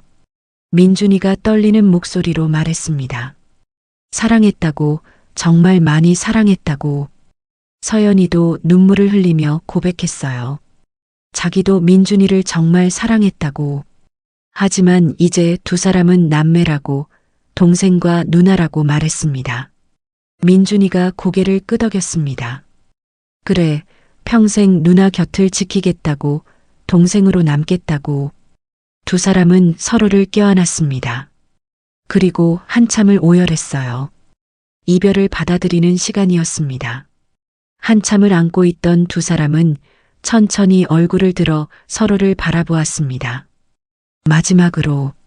마지막으로 한 번만. 서로의 입술이 천천히 맞닿았어요. 눈물 범벅이 된 얼굴로, 떨리는 입술로. 깊고 뜨거운 키스였습니다. 사랑의 마지막 기억을 새기는 순간이었어요. 헤어지는 순간 서연이가 말했습니다. 행복해야 한다고. 민준이도 대답했어요. 누나도 꼭 행복하라고. 두 사람은 잡았던 손을 천천히 놓았습니다. 그리고 각자의 길로 돌아섰어요. 뒤돌아보지 않았습니다. 뒤돌아보면 다시 무너질 것 같았으니까요. 4주 후 건강이 많이 회복되어 병원에서 퇴원할 수 있었습니다. 저희는 은평구 집으로 돌아왔고 서연이와 양부모님은 며칠 뒤 캐나다로 돌아가기로 했어요. 이별의 날이 다가왔습니다. 인천공항에서 서연이와 마지막 포옹을 나눴어요. 서연이가 제 귀에 속삭였습니다. 어머니, 곧 다시 올게요. 저는 고개를 끄덕이며 말했어요. 그래, 건강하게 잘 지내렴. 서연이는 양부모님과 함께 출국장으로 들어갔습니다. 손을 흔들며 멀어지는 딸의 뒷모습을 보며 저는 또 눈물을 흘렸어요. 하지만 이번에는 슬픈 눈물이 아니었습니다. 다시 만날 수 있다는 희망이 있었으니까요. 은평구 집으로 돌아왔습니다. 야채 과일 가게, 좁은 방, 익숙한 냄새. 모든 게 예전 같았지만 제 마음은 달라져 있었어요. 이제야 모든 짐을 내려놓은 것 같았습니다. 28년간 짊어진 죄책감을 서연이가 용서해줬어요. 2달 후 은평구 병원에서 정기 검진을 받았습니다. 의사가 미소를 지으며 말했어요. 신장 기능 완전 정상입니다. 딸분의 신장이 잘 자리 잡았네요. 저는 눈물을 흘렸습니다. 고마워, 내 딸 서연아. 너가 내 목숨을 살렸구나. 다시 찾은 일상 속에서 평온한 시간들이 흘러갔습니다. 저와 남편은 여전히 은평구에서 야채 과일 가게를 운영하고 있었어요. 평범한 일상이 돌아왔지만 제 삶은 완전히 달라져 있었습니다. 서연이는 6개월에 한 번씩 한국을 방문했어요. 올 때마다 저를 만나러 왔고 우리는 함께 백화점에도 가고 맛있는 것도 먹으며 시간을 보냈습니다. 그저 손을 잡고 걸으며 이야기를 나누는 것만으로도 행복했어요. 매주 일요일에는 화상 통화를 했습니다. 서연이의 일상을 듣고 토론토에 계신 양부모님과도 인사를 나눴어요. 화면 너머로 보는 딸의 환한 미소가 제 하루를 밝혀주었습니다. 민준이와 서연이는 가끔 연락하며 남매로서 서로를 응원하는 사이가 되었습니다. 28년 만에 다시 만난 딸. 비록 함께 살 수는 없지만 이제 서로를 알고 사랑할 수 있게 되었어요. 그리고 제 목숨까지 살려줬죠. 운명은 때론 잔인합니다. 사랑하는 두 사람을 남매로 만들었으니까요. 하지만 결국 운명은 우리를 다시 만나게 해줬어요. 잃어버렸던 딸을 되찾게 해줬고 용서와 화해의 시간을 주었습니다. 이제 저는 편안히 살 수 있습니다. 죄책감에서 벗어났고 딸의 용서를 받았으니까요. 서연아, 민준아, 사랑한다. 그리고 고맙다. 어머니의 사랑은 시간과 거리를 넘어선다는 걸 믿으셨으면 해요. 28년이라는 긴 세월 동안 단 하루도 딸을 잊지 못했고 결국 운명은 우리를 다시 만나게 해줬으니까요. 그리고 용서. 진정한 용서는 서로를 자유롭게 해준다는 것도 깨달았습니다. 헤어졌던 가족과 다시 만나는 것이 불가능해 보여도 절대 포기하지 마세요.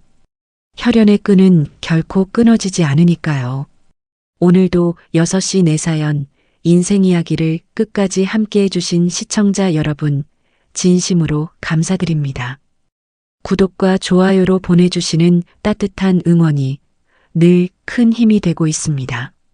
이번 영상을 보시고 혹시 헤어졌던 가족과 다시 만나게 된 경험이나 용서와 화해로 행복을 되찾으신 따뜻한 순간이 있으시다면 댓글로 공유해 주세요. 여러분의 소중한 이야기가 다른 분들께도 큰 힘과 도움이 될 거예요. 여러분 모두에게 건강과 행복이 가득하시길 진심으로 기원합니다. 감사합니다.